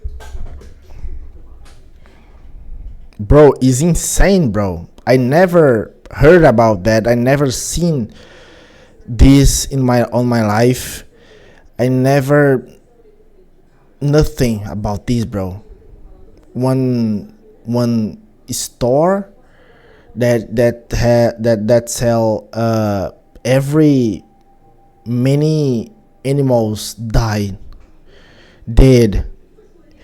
Every many animals dead, bro. It's incredible. It's incredible for me. It's incredible. What is it used for? What is it used for? What? No, what? What is this? Can you see this? Are you doing like bicep for strong muscles? No. Strong biceps. No. down weight. Down. To make it stronger. Like your elephant trunk. No. You know what I'm saying? For potency. Yeah. For efficacy. You have. Yeah, let's buy some. How much? Maybe it's $5,000. 5,000. That's like $10, $9. Ben and I are sharing a room for this whole trip. So if it works, Ben will know. You're not 19 anymore, buddy. You might need some help. Yes, drink. This is good. Un s'il vous plaît. Est-ce que tu veux un tambien aussi? Papa. Deux pipis de chevaux. Por favor. Merci beaucoup. These are things I had to add. These are fruits. A gift from our friend. Yes, to add that we had to add to the house. So this wood is to make it extra hard? Yeah, extra hard. So that's for you, that's for you. Okay. They carry the food in the water. Add the other thing, you add the man in the back is deadly serious. You leave it for 3 days. Then I want to you'll see the results. I watch it correctly. You watch it. 1, 2, 3, 4 et 5 et Merci, mon frère. We're told that we have to mix it all in a bottle of crazy, bro. I've never made an aphrodisiac before. Gin? But we'll mix this with our roots and our phallus. With our shopping list complete, we head back to home base. In Brazil, there's this too, bro. There's this too. Oh, this one or this one? We're back in the hotel room. Felt kind of weird doing this in the lobby. I don't know. We just want to make sure we got everything for the ritual. Bernard is the voodoo priest's son, and he'll be taking all of this to Bopa, where we'll be doing the ceremony in 2 days. And this is the last final check to make sure we got everything we need for the ceremony, including our. This is the Azihe. One crazy, owl. bro. Check. Arlota. Damn, man. Ayokbe. These are some seeds, it looks like. One python head, which was not on the list. This is the parakeet. Beautiful. Look at this. A bunch of dried animals, some cola nuts, and some white beads. I think that's everything we need. Alors, en 2 jours, on va faire le rituel. What? So then in 2 days, we will do the ritual. Okay, my final test. Ready? 1, 2, 3. Hey! Hey! All right, stay safe. My bed is gonna smell like something terrible happened. But that's okay. And we'll make sure no one uses this towel because you'll probably smell kind of funky. After the rush, it all starts to sink in. All right, so listen, we saw some intense shit today, and it's only the beginning of the video, by the way. We still have a lot more to go. But, I mean, dude, seeing the gorillas there, did not expect that. Expected maybe, you know, an armadillo. Pangolin is something that's quite endangered that I thought we might see, but I did not expect to see something like a gorilla. Gorillas aren't even from here. You know what I mean? It's tough because these are endangered animals. These are animals that there's very few left, and they're obviously very much related to us. And seeing them chopped up for body parts for fucking black magic is really hard to see. However, if you've been on this channel for a while, it's hard because you don't grew up in this environment, you know. You had other education, other culture, other environment, you know. For that's why it's hard to see that. Know that we see things that challenge us, right? And it's not always fair to call things gross or weird and throw stones of judgment. Part of being a traveler and part of being a video journalist, but if you do like to travel, is keeping an open mind and keeping an open heart. We don't know how this all works. I don't agree with killing endangered animals. I don't promote it. I was shocked to see it, just as you were, but we have to understand that's a bigger story here. Maybe I'll never think it's okay, but first let's learn the story, let's meet the people, and then from there we can make our own decision about how the world works. Kicking up a fuss, trying to shut the place down, it doesn't make this stuff go away. A greater understanding makes these things change, not one tourist kicking dust and making a fuss, right? We're here to learn. And as these things grow and the world starts to see, then maybe things can change if they're appropriate to change. But my role is just to show and experience and learn with an open mind and open heart. And I hope that you, the viewer at home, follows suit. Yes, bro. So with that in mind, let's continue the adventure. Yesterday was a good, productive day, and after a good night's sleep, we talked with Baile, who convinces us to take it easy and invites us to his favorite place for breakfast. Want to see a restaurant in rural Africa? Ooh, check out this pork spot. I mean, I like eating rats with my hands as much as the next guy, but sometimes bacon is welcome. Every day, they butcher a pig in the morning, and all of those juicy little pig bits, and I mean all of them, go on the grill. Pig! These guys are eating pig. Pig is natural. It's normal, it's normal, until right now. Have the fresh meat here roasted on the barbecue. And there was a huge line here when we first got here, and it's only been getting bigger. Baile. We have the finest pork in Benin. This, which is funge, right? Like it's like corn porridge. Corn porridge. Exactly. And then you have just to do like this. You play with it. Yeah. You massage like it. That, and then, you touch it. Okay. And then you have to come by the here. We have the sauce. Yeah. Okay. Wow. Have to do like that. You say wow. Wow. Okay. And you eat it. Wow. Okay. It's spicy. It's good. Right? Spicy. You can take one place. What about this? Yeah. That's pepper. And the onions? Onion, of course. You can just cut pepper with like okay. this. Pork. Onion. We still have one loose end from the market, though. A special potion that might arouse your interest. Welcome to Ben and Mike's cooking show. We've got some biltong. Oh my goodness, some bro. horsecock, some tree I don't even know, and a bottle of gin. These are 2 roots from 2 trees. We have all ingredients. Small pieces. All ingredients that these guys need to make voodoo. That works so well. I know exactly. It's the hook shape, man. This gets right in there. Yeah. So we got to chop up the pieces of wood. They go in the bottle. We put the phallus in there too. It'll probably need to get chopped up into small pieces, and that all goes in here with gin. We let it sit for a couple days. All right, this one drink. Magic happens. Yes. We'll test that later. First, I know we gotta cut it up. exactly what you mean, bro. Oh, yep, broke the glass. Let's make sure no glass got in there. Looks all right. I'd say take a sip, but you'll lacerate your labia. See, the Mayan koa, aka the Mayan machete, has a hook shape and is made from the suspension of trucks. Also pierces a towel very effectively. And even the floor. Whoops. I think I'm just gonna shave it. That means it's real. Oh shit. Right in the face. If this drink hits right, I'm gonna be hitting my own face soon. Hey mom, just got to Africa. Oh, that's great. What did you and Ben get up to? You know, made aphrodisiac boner potions in the bathroom. Do we have to cut up the horse? No, he said don't cut it. Don't cut it? Yeah. Poor horse, mate. No, I'm assuming it was already dead first. Right? Yeah. Just know before this is over, I'm gonna need a whole lot of serious therapy. Look at my eye twitching. Call for help. Hey, Bailey, how's your dinner? Do we have to cut up the horse penis, or do we put the whole penis in by itself? I've got experience putting things like this in holes like that. Thank you, dude. Thank you so much. All right. Bye-bye. See you. Bye-bye.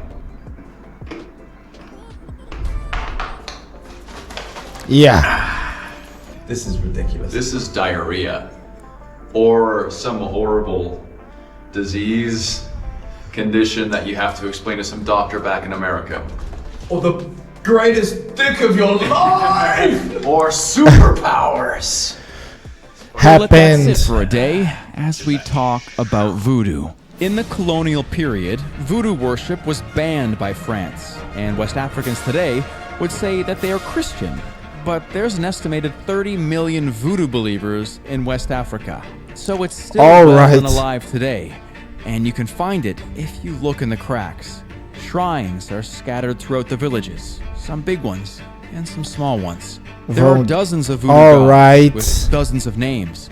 Some we heard locals speak of here are Zapata, the god of earth and curses. The snake god of air and love. Hevioso, god of thunder and fire.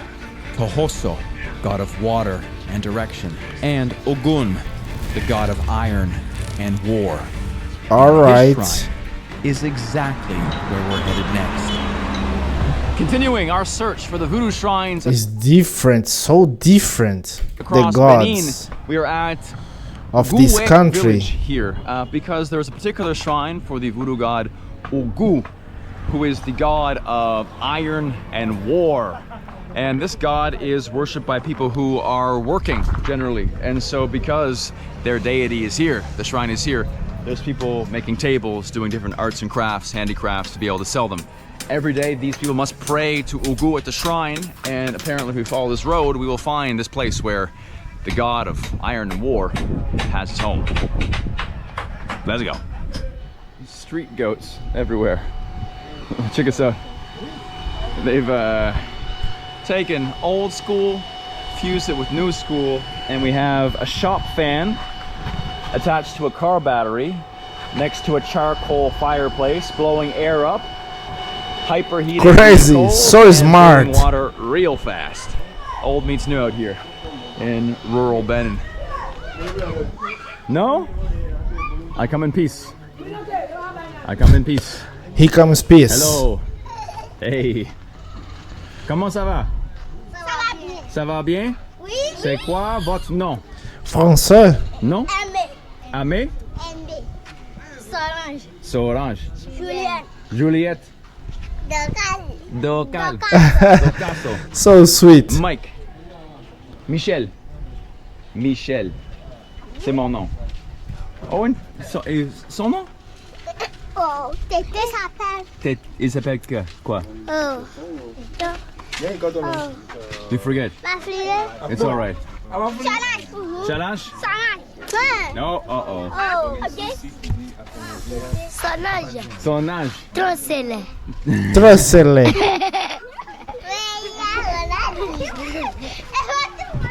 We're here at the shrine. So sweet. First step, shoes come off. Right there is the shrine to the voodoo god of war and metal, Ogu. And before I show you for real, I want to play a little game. Picture a voodoo shrine in your head. Maybe we've seen voodoo temples already, but what does a voodoo shrine look like, where they actually make the sacrifices and give the offerings to the gods? Because I guarantee you it is nothing like I pictured, and probably nothing like you pictured first. Go ahead and paint that as I walk over. What does a voodoo shrine look like? Are you ready? Looks like this. Oh my goodness, bro. So what is this? What is that? Question.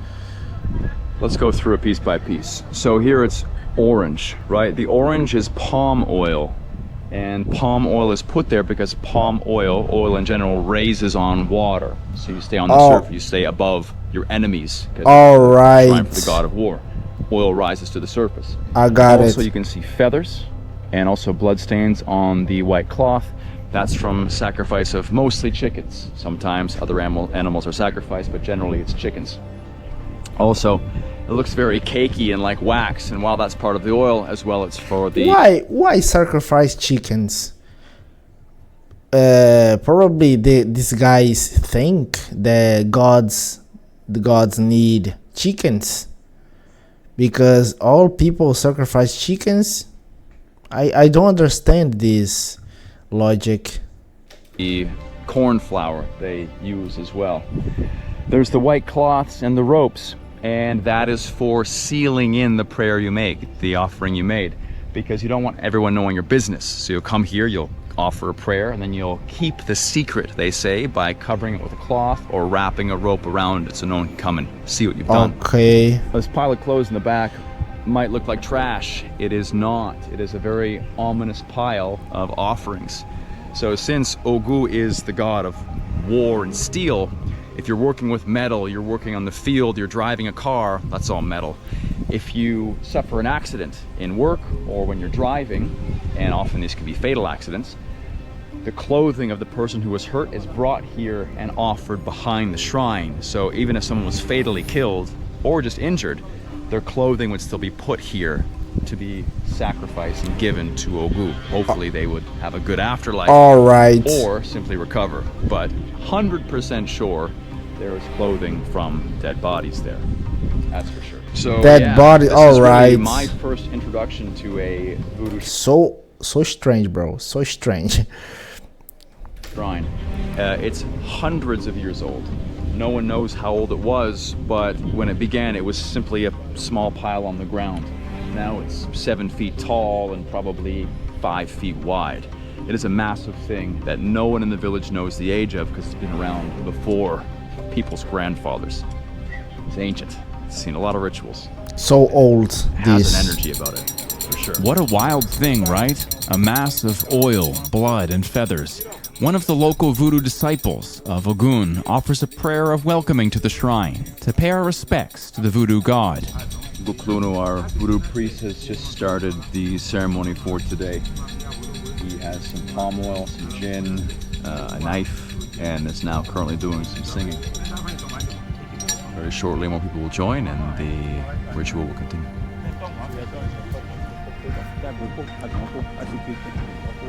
Crazy, bro.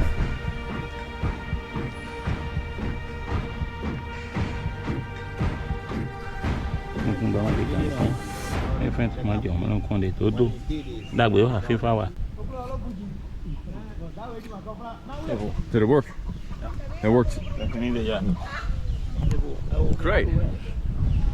Always good to know it worked. C'est quoi, c'est noix? Ça, ce sont des colas.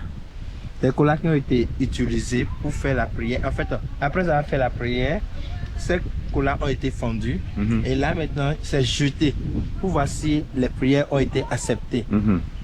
Et quand celles-ci ont été jetées, il y a deux faces ouvertes qui est de façon ouverte, de façon fermée, ça veut dire que c'est jobé. Ça a été accepté. Ok. Si c'est All pas right. accepté, il y a encore son interprétation. Et eux, ils vont vous dire, il faut faire des choses. En fait, ça permet de communiquer directement avec l'esprit. Ok. Ouais. Mais après cela, on prend, on mange. On mange. Pour rester en liaison avec eux. Right, Ben. Down the road. All right. C'est un champignon? Non, c'est un... C'est cola. A cola nut. Cola nut. Okay. But it's different. Ours is different. Le même? Non, c'est deux types différents. Okay. All right. Ouais.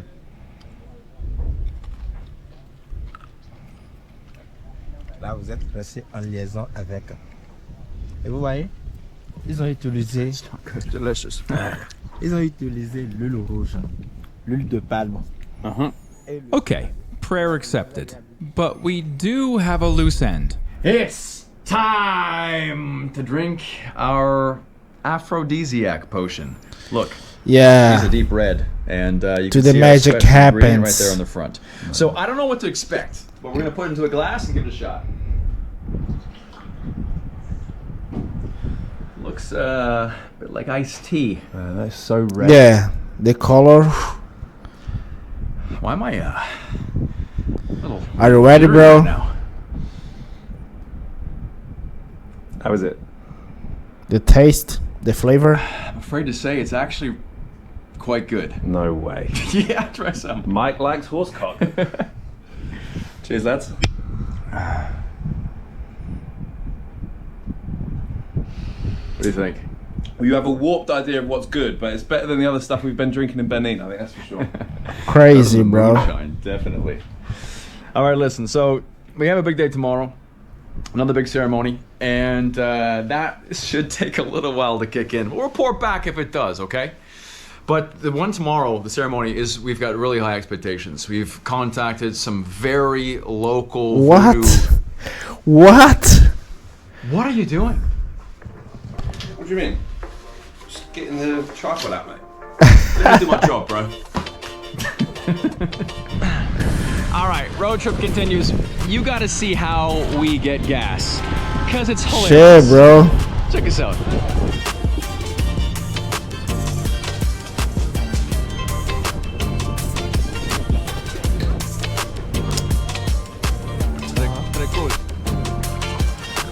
And that's how we do it in Benin, by hand. We're here. By the river. We arrive at the village for the big ceremony, and Berna, the priest's son, is waiting for us. Good to see you, man. Comment ça va? Ça va bien. Ça va bien? Merci pour hier. Ah, non, non. Merci pour hier. T'as rien, t'as rien. Ok. Alors, c'est le place ici? Oui, beaucoup de place. All right. I can hear the drums already. Listen, we try to know what's gonna happen. Try to ask a lot of questions, try to plan things out. Generally, we only get so many answers. And now, we're just gonna roll with it. Bonjour. First, we need to be initiated. Okay, looks like this is water or alcohol? Is it water first? Okay. can All never right. really tell. Simple water. Water first. Smells like fish, so maybe don't drink so much. So, yeah, it's like... Really does. Let's hope it's not. Let's hope it's not from the river. I think it is. Give the people what they want. Oh yeah. Sexy marshmallow man. Since Ben and I will be given a powerful blessing, we're given white robes to wear.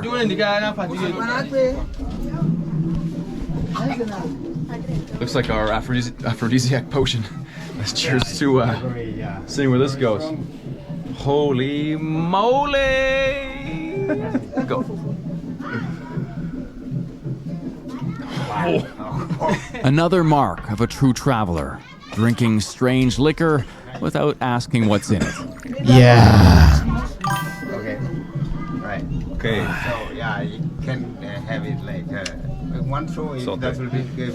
He told me to take Crazy. Yeah, but you can take two smaller. Okay. We do it all in one. Oh, yeah, sorry, yeah. Then, go ahead. It's good. Feels like uni all over again. Then it's our guide Baile's turn. Okay, yeah, but I'm not like so strong like you. Yeah, bro. Put inside.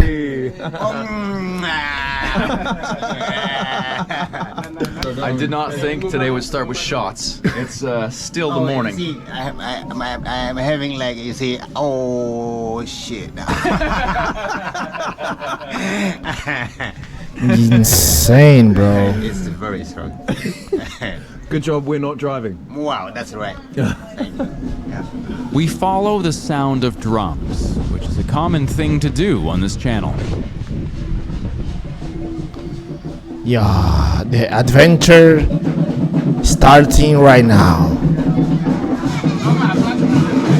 Barna's there, as well as some other disciples. They explain that we need to be purified before we can enter.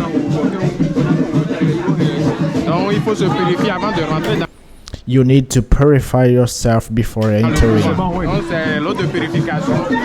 This is a water purification. We all take it. We purify, then we enter.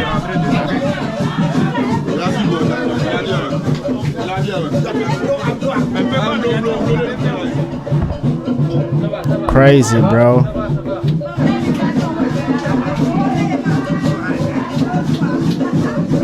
The man in red is Songo, the most powerful voodoo priest in the area. He will be leading the ceremony. We arrive, and the whole town has already gathered to welcome us. We're led around back by one of the elders to see something. What is that?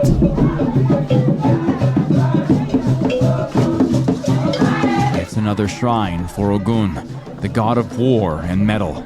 The disciples grab 2 chickens, the most common offering to the gods.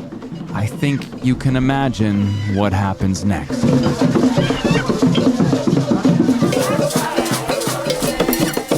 Then they unveil the skulls of their ancestors, the ultimate fetish, filled with ancient power. Oh my goodness, bro. The second we arrived, it's already begun. He's putting what I believe is ashes on human skulls. They're the skulls of today's ceremony is for the ancestors. Songo raises the first sacrifice to the sky and calls upon the ancestral spirits.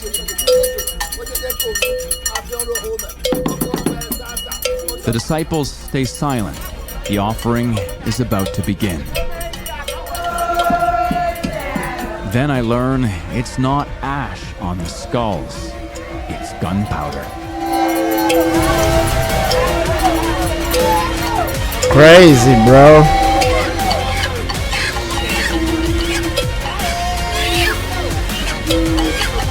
The chicken screams as if they know what's about to happen. Oh my goodness, bro. Crazy, bro.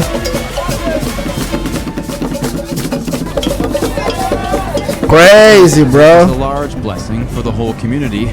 It's not just chickens being offered today.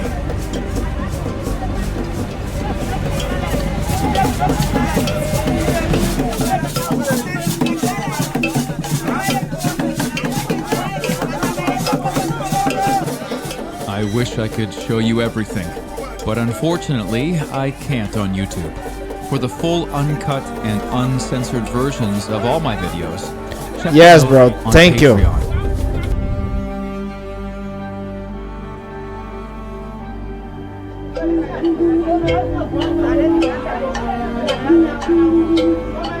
We're in so deep right now. Songo takes the offering in his hands and places it on himself and onto us.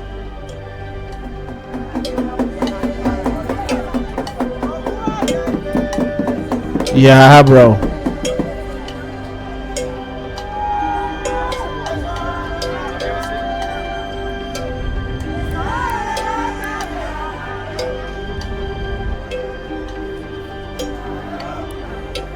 I think this is insane, bro. So insane.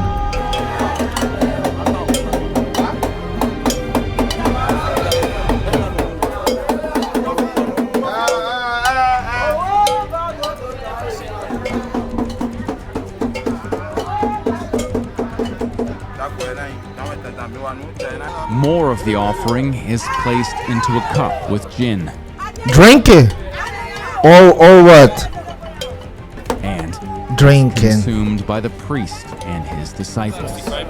Crazy, bro.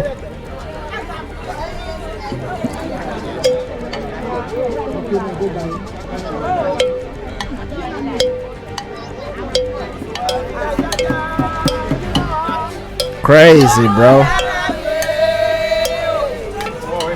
Then, to us. This is goat's blood and alcohol.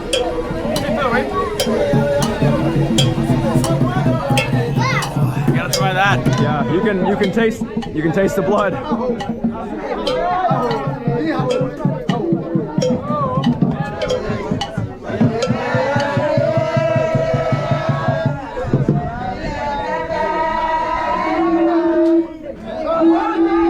Yeah, bro.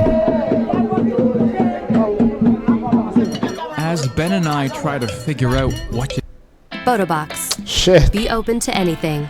Be open to chill things. just happened.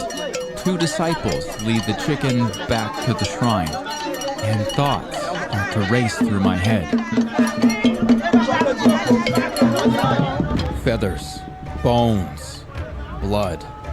This is a rare experience few have ever witnessed. Who am I to slam the hammer of judgment? Who am I to throw shade at cultures that aren't my own? My journey is understanding. My path is truth. A judgmental mind is a closed mind, and a closed mind is not a traveler's mind.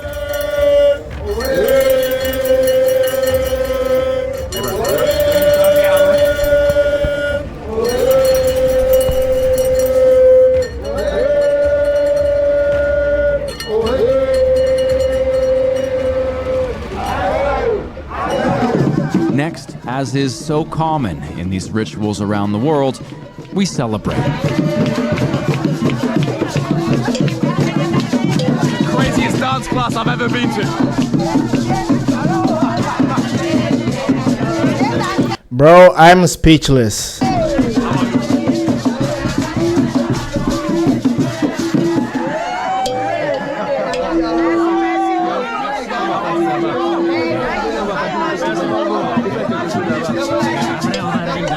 That's only halfway.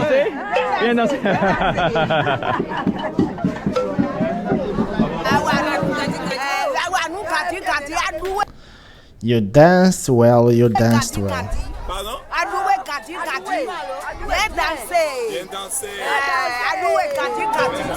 We were told to come, I don't know where we're going. The main offering has concluded. Now we are led to the back to offer our fetishes from the market to the gods. Boys and girls.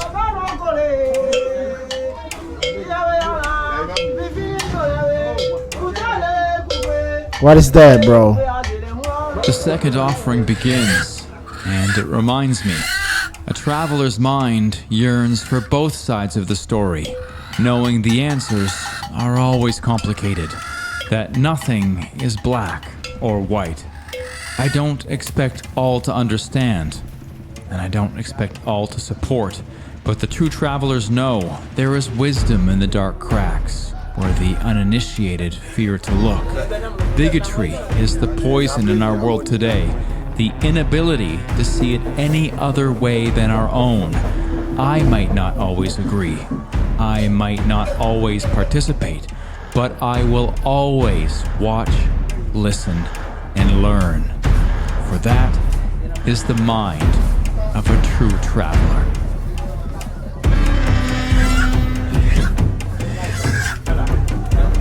Crazy, bro.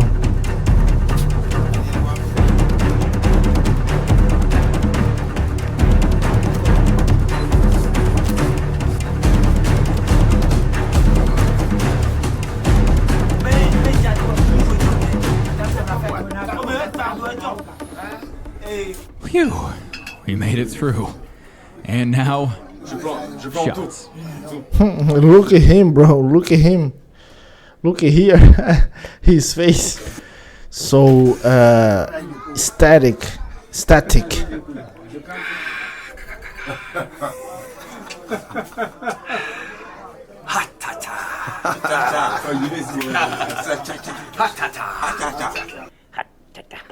We miss you, Skeeter. C'est fort ça. Vous êtes fort. Facile. Rien. Rien. Rien te touche, hein? L'homme fort. Ah, l'homme fort. Oui, l'homme fort. Crazy, bro. Et à Benin, qu'est-ce qu'on dit? Pas santé. What do you Mais say? qu'est-ce qu'on dit? Qu'est-ce qu'on dit? Pas santé? Santé? Ok. Bon appétit. Bon appétit. Crazy, bro. L'homme fort. Rien touche moi aussi. Hein. Nothing affects me either. Ok, see. I want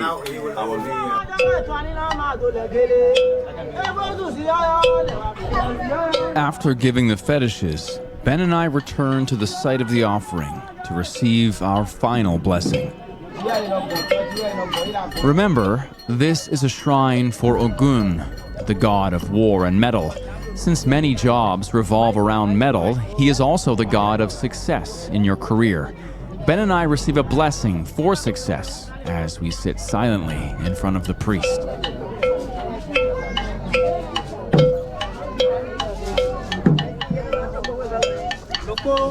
Like at the previous shrine, we need to see if the blessing is received by tossing cola nuts on the ground. The blessing is accepted by the gods. The voodoo ritual and the blessing are over. Okay, we've been invited back for if we ever need to do another prayer or another ritual. We are welcome back for a second round. He said tomorrow, next week, next year, we know we can come back. Good to have friends in faraway places, right? A wild ride in a wild country. Wild graphic. But if him come back, what happened with him? Can't deny the world is a fascinating place. These rites and rituals amaze me. The world still has magic if you choose to look for it. And if you're here with us on Fearless and Far, I know you have a true adventurer's spirit. Now, wasn't that insane? This trip was put together by our friends at Last Travels. They're hooking us up with trips here in Benin, Cameroon, Nigeria, and if you're looking for the real deal, go no farther. Check them out on Instagram. Information's all below. I am Mike of Fearless and Far, the most adventurous channel on YouTube. You saw Ben on the camera. We are your adventure companions. Come with us around the world. We'll show you stuff you've never seen before. See you in the next adventure. Yo, crazy, bro. Crazy, insane. I never see that, bro. All right, subscribe, let your thumbs up, let your comments and down below. I want to see, bro, your comments, you know. All right, let's go react another one. Because, bro, this was insane. Insane.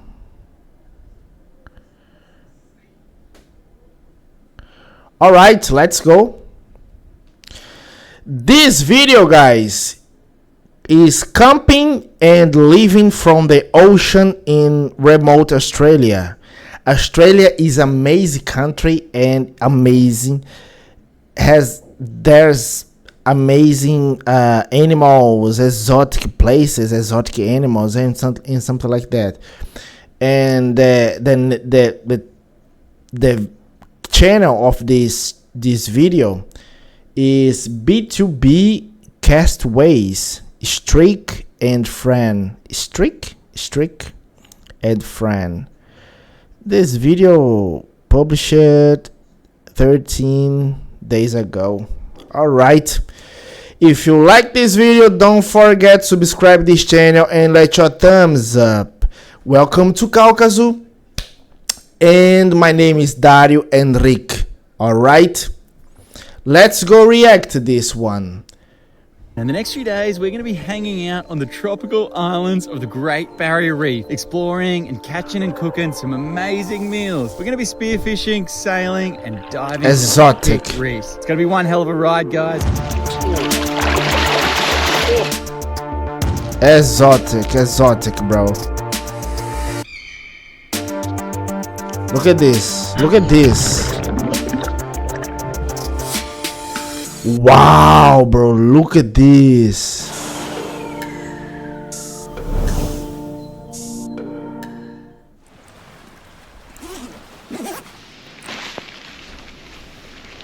Insane, bro. Insane. Morning from a little camp. Hey friend, check this out, huge manta ray. So good morning guys and welcome back. So we are camping on a beautiful little island on the Great Barrier Reef and this is live action right now. There's 3 of them, 3 manta rays just out off the drop off there. And one looks like crazy, it's got bro. a giant bite out of it, like a huge shark bite. Wow, look at the size of that bite, man. That must have been a huge shark. We'll gear up and let's get out there, eh? Out there, yeah, we got to get out there for a closer look. So it's going to be a bit of a circus. We're going to take a kayak out in case we spear a fish. We can put said fish in the kayak away from the sharks. But let's do it. Let's get straight into the action.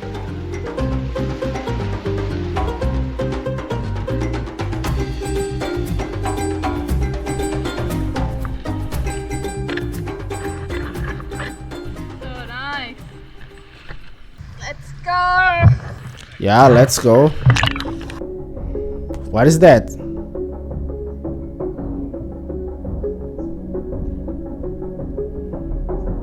What is that, bro? Blue spotted stingray. Has venomous barb and its tail that it uses for defense. Highlight painful to human. Alright. Alright, we've made it out. Go away, bro. This is our best chance to find a big fish.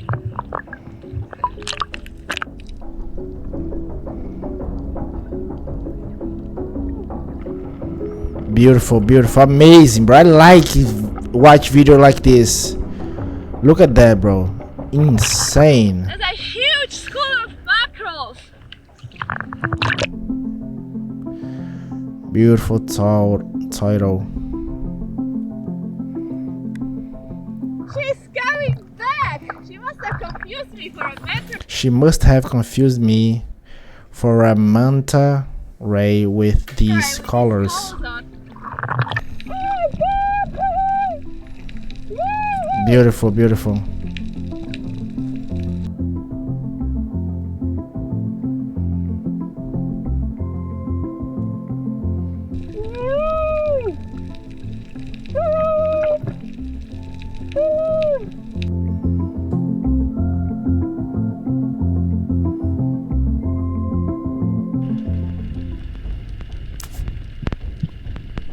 Three titles.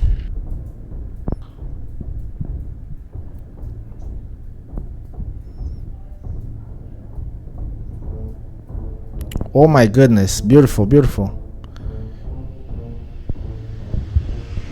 No! This is smaller than this in this one.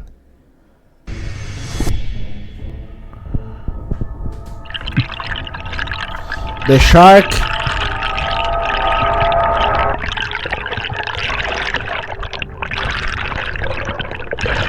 Oh my goodness, so deep, bro. Be careful with the shark. The shark is over there.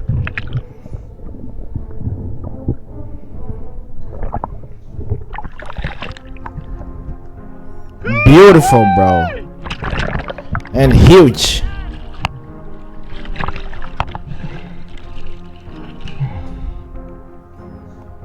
Yeah, this is my breakfast. Well done. Beautiful, look at this. This cheeky little bugger has got a bucket wing, so I don't want to be too mean to him, but he's trying to pick at the fish. Sorry you can't fly, but you can't eat our things. He actually stole a piece of fish from yesterday. If you watched the previous episode.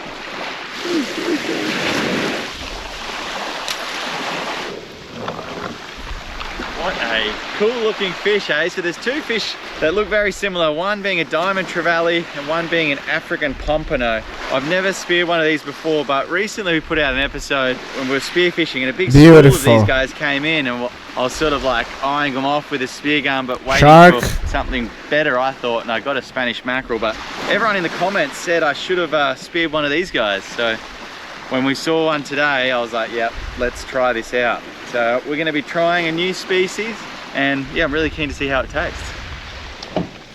The taste is good, bro. It's beautiful. It's delicious. There's a little bit of wind offshore at the moment, unfortunately, so we're gonna wait and hope that that drops down and head for a bit of a walk through the middle of the island, see what we can find. There's some crazy noises coming from in there. Let's go find out what it is. On remote islands of the Great Barrier Reef, naughty terns nest beneath pisonia trees. But these trees drop sticky seeds, trapping the birds and sometimes leading to their death. Despite it being very sad, this helps the tree disperse its seeds. The bird decomposes on the forest floor and the seeds germinate in nutrient-rich soil. It looks like one virus.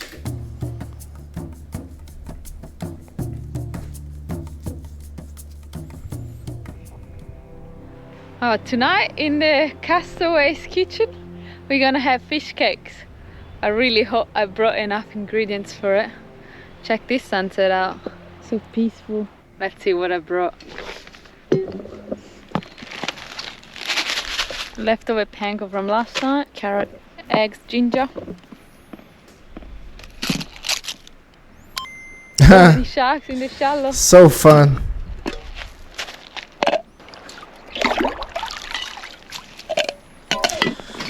This one is better than the first video that you saw, that you watched it with me. You know, this one is better. Yeah, like this. Yeah.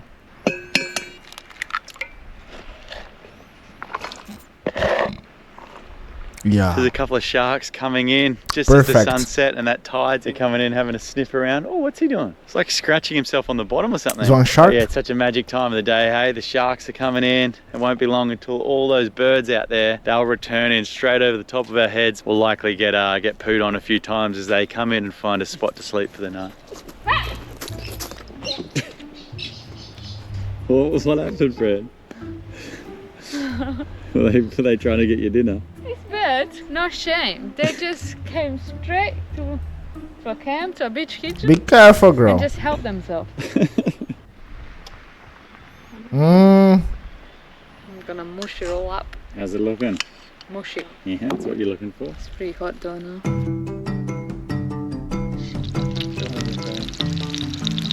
You're having trouble with the birds. Yeah. Jack thinks my cook-ups are boring, so just to let you know, I put some flour and I'm dipping in the breadcrumb from last night, which have curry powder in it. Beautiful sunset out behind you at the moment. Oh, that looks perfect, man.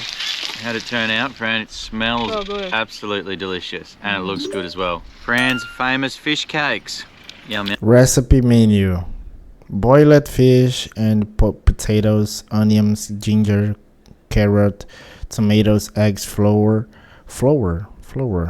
This pronounce is good. Is right. Let me in the comments. Bread crumbs. Yeah. How is it? Yeah, really nice. Good. And crunchy. Follow me for more recipes, guys. One of the only species of shark that will actually come out and actively walk out of the water. In some areas of the world, they get called the walking shark because of that.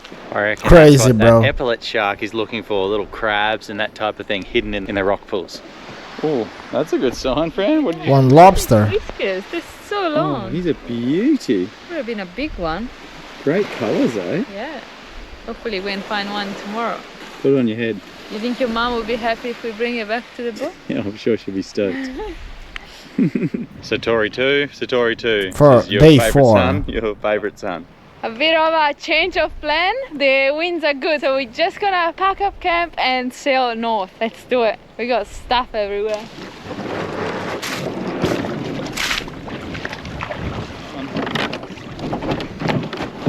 And And we're off to the next pretty event. shallow. She's very shallow. With the wind in our favor, we lift anchor and set our course Perfect, bro. This lifestyle is the best. north, towards even more remote and untouched shores. The sun has come out and it's an absolutely beautiful day. We're anchored just off one of the best dive sites, I reckon, on the entire Great Barrier Reef. So I'm really keen to get underwater. So this place is a green zone, meaning it's no take of any of the fish. And what that results in is a really big, really friendly prized fish. So I can't wait to get the camera under there. Let's load up. Let's go.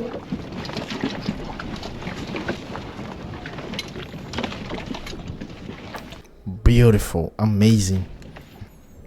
As soon as we get in the water, Beautiful, we're greeted beautiful. by a huge coral trout. This fish is delicious, but it smells bad. This bloke isn't shy at all. We descend down the mooring and find two more really nice sized coral trout waiting for us. This is a sign of good things to come. There's turtles everywhere. These green turtles will go up and nest on a nearby sand island, but for now, they seem to be happy just totally chilling out. We spot some huge fish all hanging out in the one spot. This is a cleaning station. Notice those little fish. This fish in Brazil probably is forbidden to hunting. Swimming in and out of the bigger fish's mouths and gills. They're offering a cleaning service, and that's why all those big fish are here and seem to be waiting in line.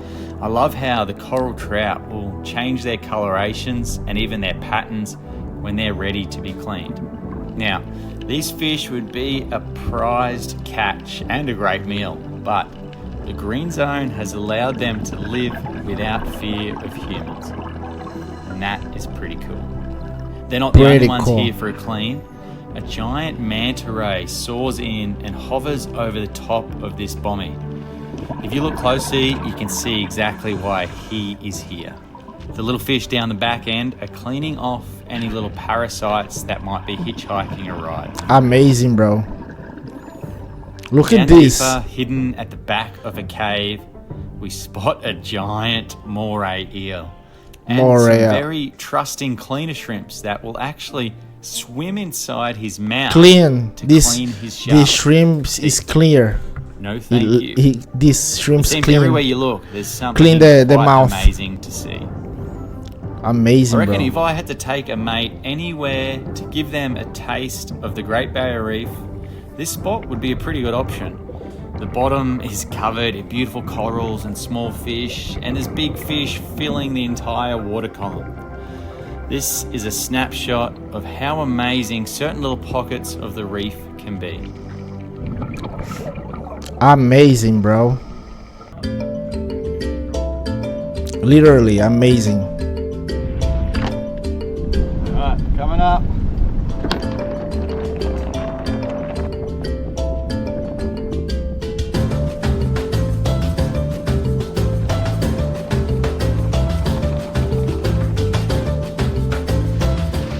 That dive was insane, but it's time to head further afield in an even more remote part of the Great Barrier Reef, where we can hopefully catch some dinner. Beautiful day, isn't it? Nice and calm.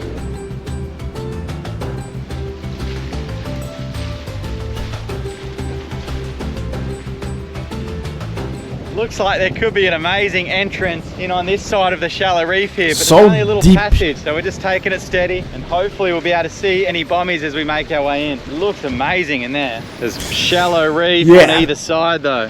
We've got to go this way. Amazing. It's pretty important to come into these type of areas in about the middle of the day so you get the sun overhead and you can see these reef edges. Otherwise, oh man, you could end up in all sorts of trouble if you hit one of these. Last, I brought this as a float or a drift dive, if that pleases the captain. Great. Great, thank you. Who is she? His mother. From who?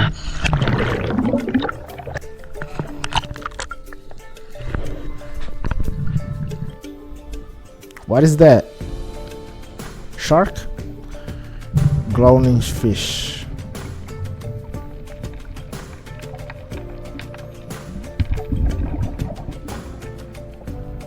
Gold spots Oh, there's a traveling. bigger bust up behind me underneath these birds. It look like there's tuna slicing through the water there. This is what they're feeding on.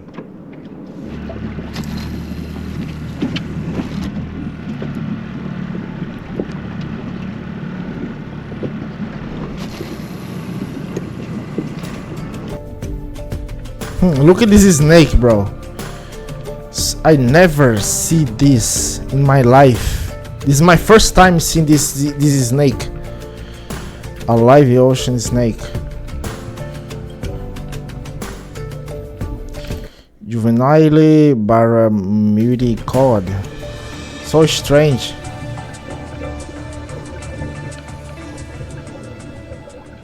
Yes. 30 minutes later. It's big, bro. It's big. Fish on, fish on. Oh, wow. I think this is a yellowfin. I haven't got a good look at him. Oh, they're jumping out of the water. Be careful with the shark because the shark can eat it. Man, they're just so strong, aren't they? I'm hoping he gets a bit tired and I can get him in the boat without getting a treble into the boat. Woohoo! Come on.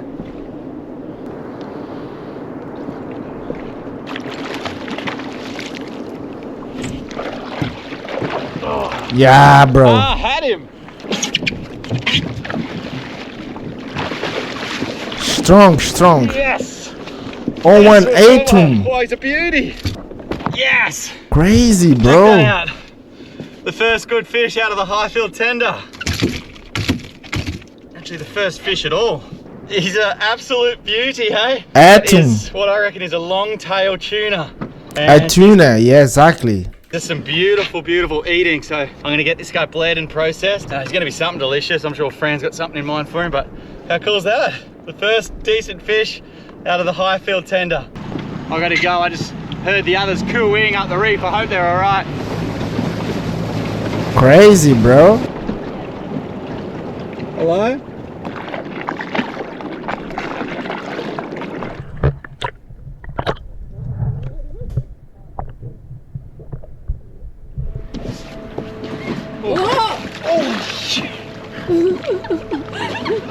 Oh. Hey, Rusty. Why you are? Yeah, watch out. Holy moly. Shit, bro.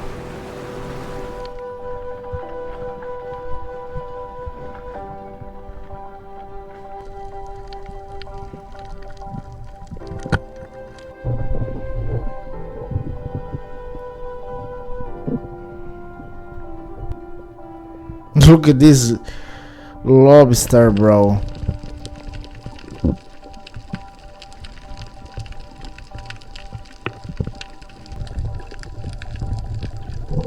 We've got one nice one for dinner, so we'll leave those ones be.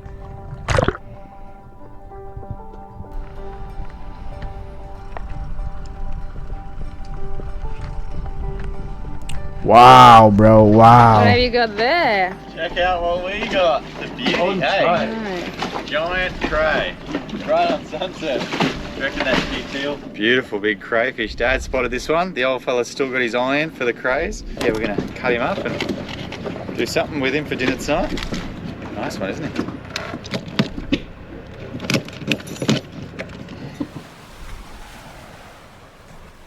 Alrighty, these pet GTs have been waiting very patiently all night and these fish frames are starting to smell, so we're gonna have to throw them overboard. Let's see if we can get a bit of a feeding frenzy going.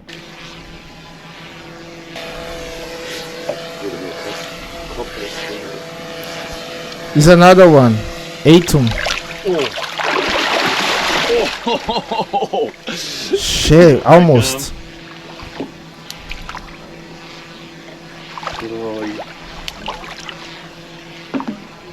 You can kill, bro, this fish if you want.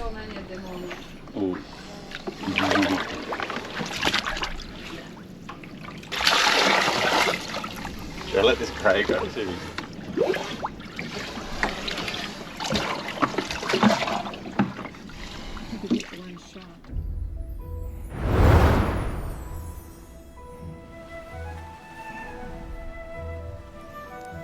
Insane, bro.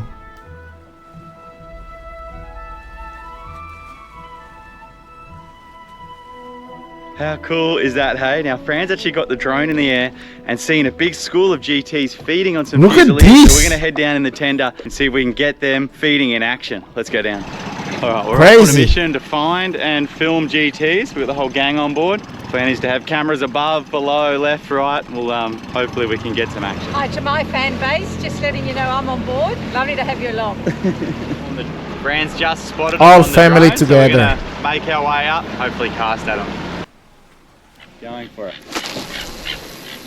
All right, this is the one, guys. Ready? Everyone filming. Oh, he was coming for it. Ready, ready, ready? Yeah, it's behind. Oh, they're chasing it. They're all chasing it. Look at here. Oh, It's over here. Here. He's coming for it. Ready, ready, ready? Yeah. Over here. Oh, they're chasing it. They're all chasing it. Almost. Does it come out of the water? I don't know.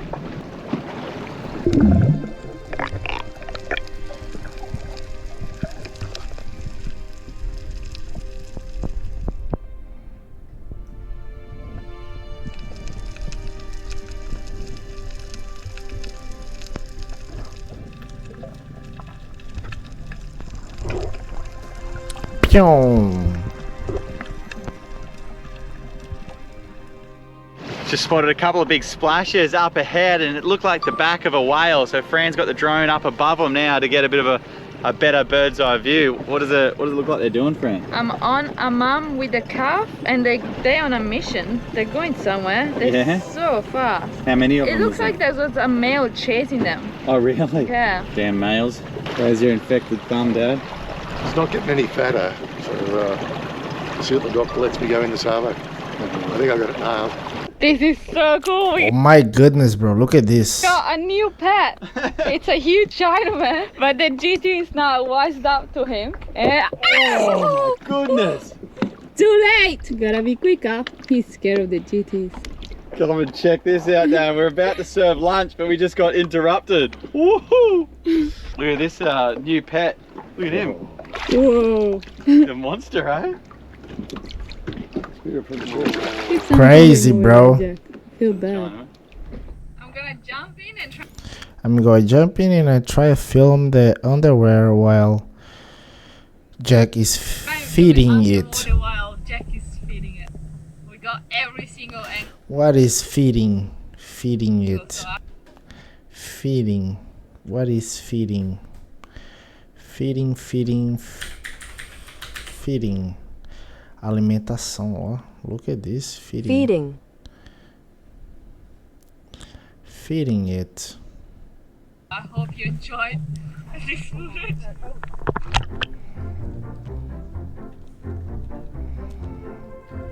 Whoa. Crazy. We got the shot and I didn't eat it. That was good. Dad and I are heading out to try and catch a feed of fish for dinner.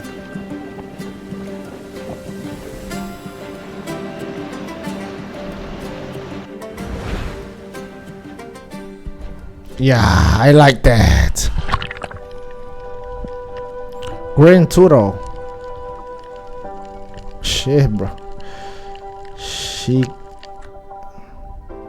Look at these sharks.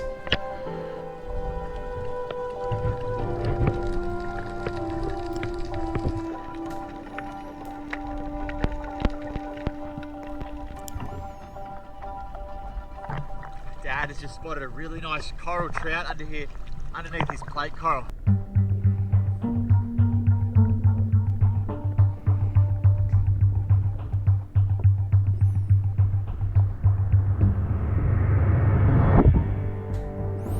Yo, what is that? Yeah. Oh, did ya? Great shot. Right short.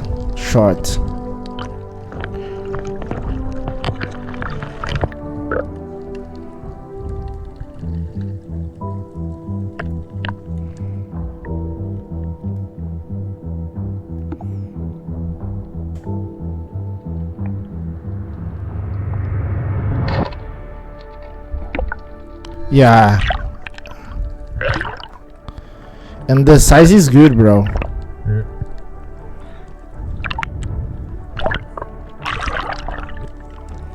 The size is good.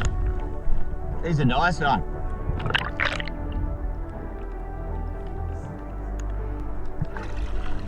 Nice fish, Dad. Yeah, Beautiful nice guy, fish. Yeah, just nice solid fish. Good headshot.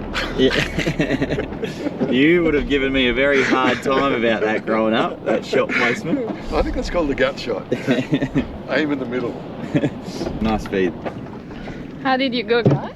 Yeah, we got a good feed. Yeah? Coral trout on the menu. That trout is massive. Oh. Nice one, eh? I got one too, Fran. Well done, Rusty. I think I want to eat yours more than Jack's. Crazy, bro.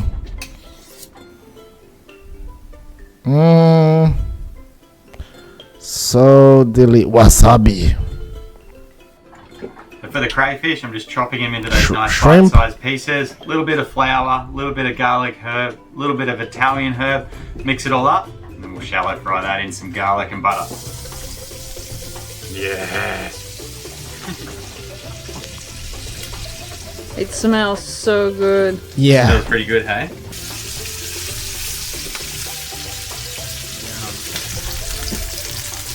Think we're ready, Fran? Ready? Yeah, a couple of the tastiest treats you can get from the reef, and it's days like this which are pretty special. We're going to stick in the memory bank for a while. Crayfish and tuna for lunch. We'll go out and catch some more fish this afternoon. Here's yours, Fran. Your lunch is served. Thank you. Stevie, lunch is ready. Lunch is ready. Thanks so much. Yo, guys. I hope so much you enjoy this video because I like so much watch, you know. If you don't know, subscribe, let your thumbs up, let your comments and down below. Involve that magic happens. And alright, let's go react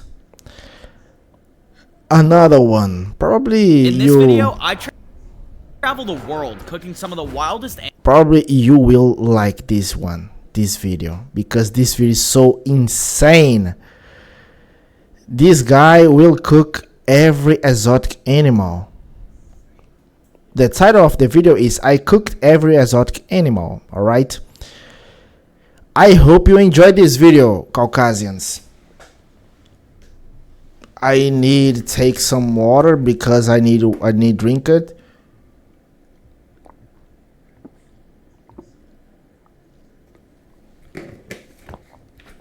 Wait 1 minute, all right?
I'm back. I'm back. I'm back, Caucasians. Let me check something right over here.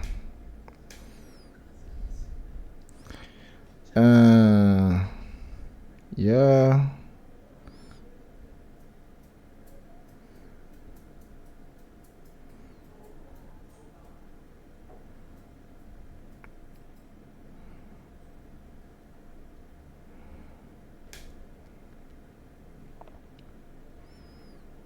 Yeah. Yo, right now, returning to live.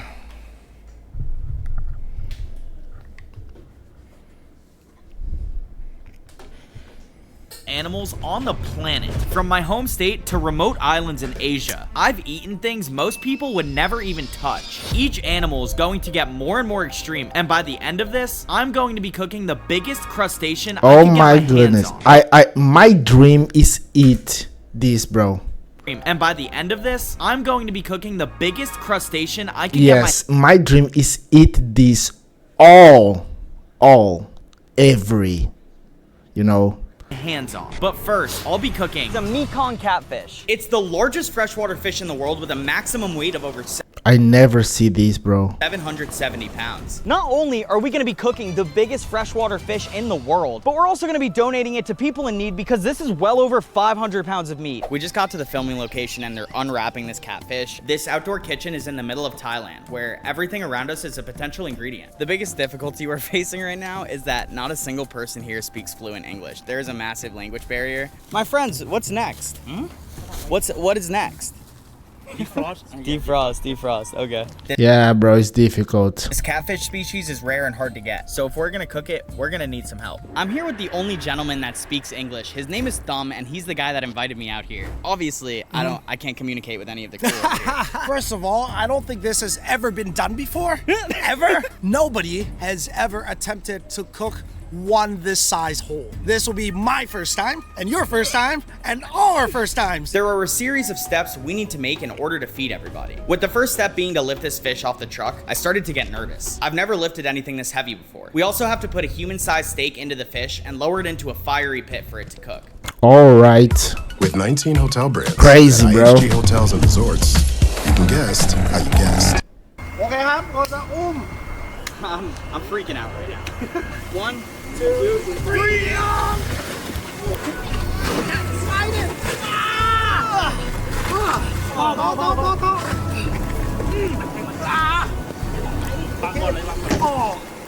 So heavy. So heavy, bro. Now that the first step is complete, it's time to attempt to kebab this catfish. The biggest concern with this is that the steak isn't going to be able to hold the catfish, right? Do I understand that correctly? Yes. We'll find out. The reason the fish may be too heavy for the steak is because it was welded this morning. Here's how we made it. Wood, car battery, amateur welder. On our first attempt to kebab this catfish, we realized most of the meat was frozen solid, making it completely impossible to hammer through. So to combat this, we have a hose running through it. This should make it thaw out a lot faster. Oh! Look, it's out here now. What is actually holding on this steak? Because the middle of this is hollow, right? It's gutted. So the only part of it that's really on the steak is his mouth. I think they've got it through the bones as well. Really? Really? Okay. spine. The sketchiest part of this mission is attempting to stand this fish up. Because if the steak breaks, we're back to square one. So heavy, bro.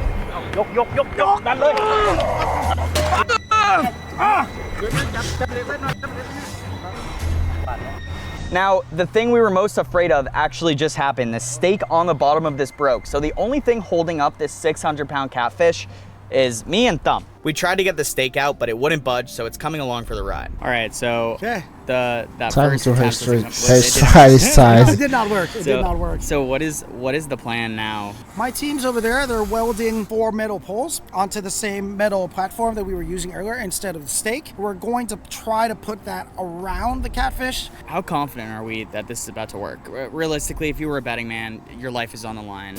What are the odds that this works? I mean, I wouldn't put my life on it. Yeah, I won't put my life on it. I don't know. I'm staying optimistic. I'm staying optimistic. I'm too, bro. I'm too. Oh man, I don't know. I only believe in speaking good energy into the universe. However, I'll tell you right now, I feel like I could rip one of these poles right off. Here we go.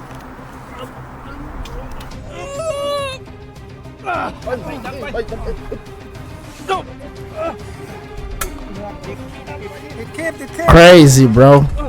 Yeah! It's looking good. It's looking really good. All my pessimism, ridiculous. I don't even know why I was talking like that. That crazy nonsense. They're connecting the pulley system right now, and we're gonna see if it's able to hold or not. We need to get a closer. This is scary, man. This is Pete. like, if this thing goes in any direction, we could break a lot of bones. 3, 2, 1. 3, 2, 1, go. Yeah, bro. Okay. 1, 2. Yeah. That's it. We're good. The fish is as close as we could get it to the pit. So now the next step is we're gonna start to score it on every side so that the heat gets in the middle, and then we're gonna salt it. Yes. What does the salting it do? Just flavor? Well, I mean, adding flavor, but also just rendering the fat out and rendering some of the water content out so the fish cooks faster. Okay. The flavors intensify. So, you know, just like salt and cooking. So we just got to get to rubbing at this point. Correct. The pit behind the catfish is 10 feet deep and has been heated with hot coals for the last 8 hours. There's also a motor feeding a supply of fresh oxygen to the bottom of the pit, making it really hot. Come on, more muscle, Nick, more muscle. This really is a dense fish, like no BS. It's hard to cut through a little bit. All of these holes are gonna make it so that the heat really gets inside the freshwater catfish. The fat just starts dripping out. So fat, bro, this fish. The goal is fish. to have a score every 4 inches so the protein is able to be evenly salted. With enough sodium, the fish will lose So several pounds fat. of excess water, decreasing the cooking time by over 6 hours. So right now, we're looking at this fish, and the fat content is over an inch thick. Oh What we're my expecting goodness, is bro. for that fat to melt. But it's gonna start dripping. It's gonna set the whole thing ablaze. Oh, no way, no way. This thing is gonna have a lot of flavor in it. It's finally time to put this catfish in the pit, which is a good thing because we're exhausted from carrying it.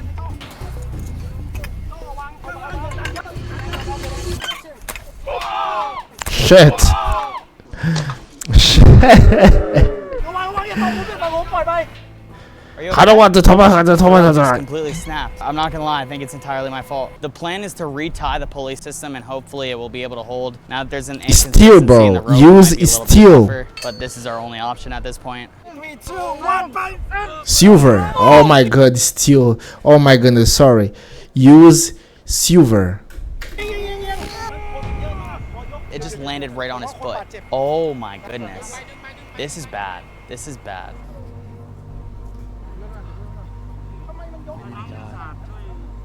Shit, bro.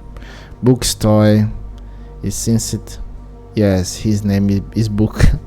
He's getting rushed So to what happened hospital. just now Oh my was goodness. There was too much people on this side when we lift, and the rope was restraining the movement. The whole thing dumped that way, and that's how he got crushed. Bro, his toe is disintegrated. That was wild. With the day coming to an end, we still have all this meat we can't afford to go to waste. If we don't get it cooked fast, it could begin to spoil. We're gonna adapt. The whole point of this video is to cook this fish and make sure it gets to people in need.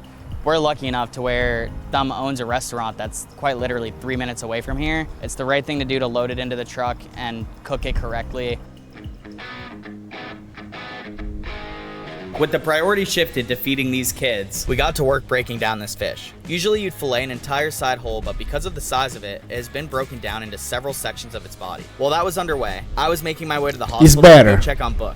Hopefully, fingers crossed, he's in good hands. If not, he's about to be. Yeah. Yeah. While we were worried about how Book was doing, Thumb's restaurant was focused on making over 500 pounds of chili paste. So much meat.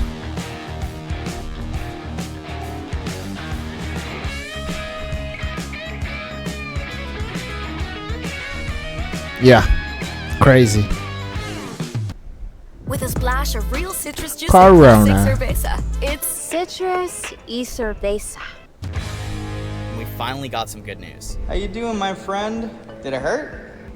It didn't hurt? No way. A little bit? Just a little? How many stitches did you get? 5 stitches? The worst part of the experience for him is he's scared of needles. So he wasn't even in pain. He was like, oh, I got a stitch up. Oh my gosh, I'm scared of needles. The doctor said, so you'll be better in 2 weeks. I'm glad you're okay. I'll be going. Buddy God. Not only was Book feeling better, but all the food was finally finished for all of these people. We invited all ages and passed out over 500 containers to whoever said they were hungry. And now it's time to head to Hawaii to cook Thailand. something truly special. In my hand right now. Oh is my a goodness. 7-pound Maine lobster. Now, when I tell you, I went all over the city to find this guy. I am not exaggerating. Some of the coolest things about the Maine lobsters is that they have a pincher and a crusher claw. When you're looking at the crusher claw, it is definitely a lot bigger, and you'll notice that they don't have spikes specifically on the claw area. They use use this claw to munch through coral, crustaceans, anything they're trying to eat. This is pretty much the muscle on them. Now, if you look at the other claw, we're looking so at the delicious, pincher claw. bro. You'll notice it's a lot sharper in several places. If you get your finger caught in the pincher claw, it's almost guaranteed to come clean off, especially on a lobster this big. Another really cool fact about these guys is that they have claws all along their little Oh legs, my right? goodness, bro. I've never actually tested how hard they pinch, so I'm gonna put my pinky in the middle of one. It's hard, bro. Believe me. It's gonna hurt real bad. It doesn't Bro, hurt. doesn't hurt. What about the bigger one? That hurts. That hurts a lot. Get off me. Some other really unique things about this lobster is that it has a horn in the front of its face. This is a very sharp horn. You'll notice most shrimp and prawns have this feature. This is mainly for defense. And then if you flip them over, you're gonna find something called its swimmer and swimmerettes. Swimmer and swimmerettes are pretty much what this thing is using to glide through the water in between its little bursts that's like going real fast. And then if you look towards where its abdomen and tail connect, it is a boy if it has these two little things. They kind of look like a penis, but a female does not have this. Because I'm such a believer of fair fights, I'm gonna go ahead and give this lobster a knife. Because it's not fair if I have one and he doesn't, right? Here, we'll put it in his stronger claw, his crusher claw. There we go. Dude, no, bro. Imagine that. That could Oh be my bone. goodness. It'd be done for. Another really crazy thing about these is that all lobsters Strong, have bro. kind of like a reflex of when to close their claws. Even if a lobster is dead, it still has this reflex. I've noticed it works best in the pincher claws. All it needs is the slightest bit of pressure. Check this out. It's sensitive. Every time. They don't even have to be conscious. It's sensitive, bro. It's a reaction. It's all instinct. I personally don't believe these lobsters feel pain. Everyone's always like, Nick, why do they feel pain? Of course they feel pain. They don't. I don't think they do. Reason being, I've been on several different commercial lobster fishing boats. I will see these guys rip their entire claws off before they even let go of the cage. Their reaction afterwards is completely normal. They're not freaking out or anything. What you're gonna do is get a nice little object right here. What you're gonna be looking for is a little bulb on the back of his head, and that's where your entry point is gonna be. So you're gonna put your knife right there, and then you're just gonna hit it in through the top, and before you know it, your lobster will be out. Make sure you have a sharp knife. Ah. Strong, bro. That So is all hard. just nerves. I swear he's not alive anymore. I don't care what you guys, but you know what, to be sure. Yeah, no, he's definitely out. Now, the hardest part of every single video I make, whether it's on here, any platform, is fitting the seafood into the pot. It's illogical. So we're gonna start by... All right. Oh, we should actually start by boiling water. Dude, this lobster is so big, it like doesn't even make sense to handle. Dude, no way. I swear it's nerves. I swear it's the nerves. That was a lot for nerves, though. I wonder why he's doing that. Are we sure this thing is dead? Yeah, it's dead, bro. Relax. Moment of truth. Am I able to twist this lobster in half? It's never a yes. Ugh. Ow! Ow, it's closing on me. Ugh. Maybe if I switch hands. Maybe my So right strong, bro. Stronger and like this is... Okay, you know what? It's not happening. All right, so once you catch your breath, because I'm not gonna lie, I'm gassed, you're gonna take a knife and you're gonna cut the part that separates his body from his tail. So you're gonna put your knife in his shell like this. Pretty much just gonna go around, and what you're doing is separating the tail from his body. Oh, wait. Moment of truth. Does the lobster fit in the pot? The answer is always no, but I'm always optimistic. Okay, so we're gonna start with the tiny claw, and by tiny, I mean bigger than my head. And then we're gonna start with this freaking behemoth. Massive. Oh, dude, this is the whole pot. Where does the rest of the lobster go? Yes. I mean, this is ridiculous, but we're gonna That's the start. question. Okay, so. Yeah, it's good, bro. But the head, yeah, all fit.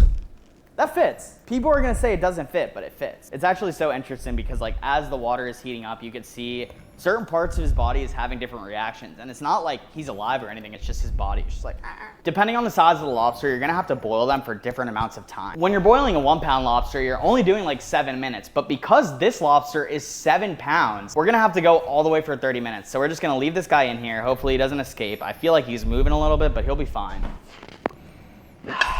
Perfect. What a lot of people don't know is that crustaceans have blood in them. Obviously, like to the normal person, it doesn't look like this is covered in blood, right? It's not red, it's not vibrant. This is crustacean blood right here. It's like very liquidy and mucousy. After I put a lobster in the pot, I always get paranoid that it's not really boiling. So how I test it is I'll put my finger in there. It's for sure boiling. A few moments later. So Foolishly, thought I could go edit a video in the other room. The water was super full. I walk out of my room, I hear a slow trickle. The whole house reeks like lobster. It has been over boiling for the last 20 minutes. You guys see this? The reek right now. Yes, bro. Because it's small, bro. I feel like a Final Destination moment's about to happen, and like as I'm under this, just totally crushed me. Ow. You think I got everything? Someone turned off the freaking stove during that fiasco. So here's what we're gonna do. I don't have a plate big enough for this thing either. I am just fully unprepared in every way, really. I got it. I don't know why I like doing this so much. Number 1, 2 tongs. Oh, dude, look at this freaking thing. Bro, that is crazy looking. Dude, even on a serving tray, it like hardly fits. I'm not gonna lie, guys, I'm proud. That is the feeling I have right now. Proudness in myself. This is crazy. So usually it's like so freaking hot in for me, it's already to eat. this kitchen. So I do all my mukbangs in my room. Let's go. Now it's so slippery from all the lights. It's ready to eat. And his claws are so hot, man. This whole lobster is so freaking hot. I can feel like the steam coming off of this thing. I bet you it's gonna be fire though. I'm very excited about this crusher claw. Leave these chambers as I must be alone to eat my lobster. Now it is just us. All right, let's get right into it. First solid bite so far. That hurt a lot. Ow. Bro.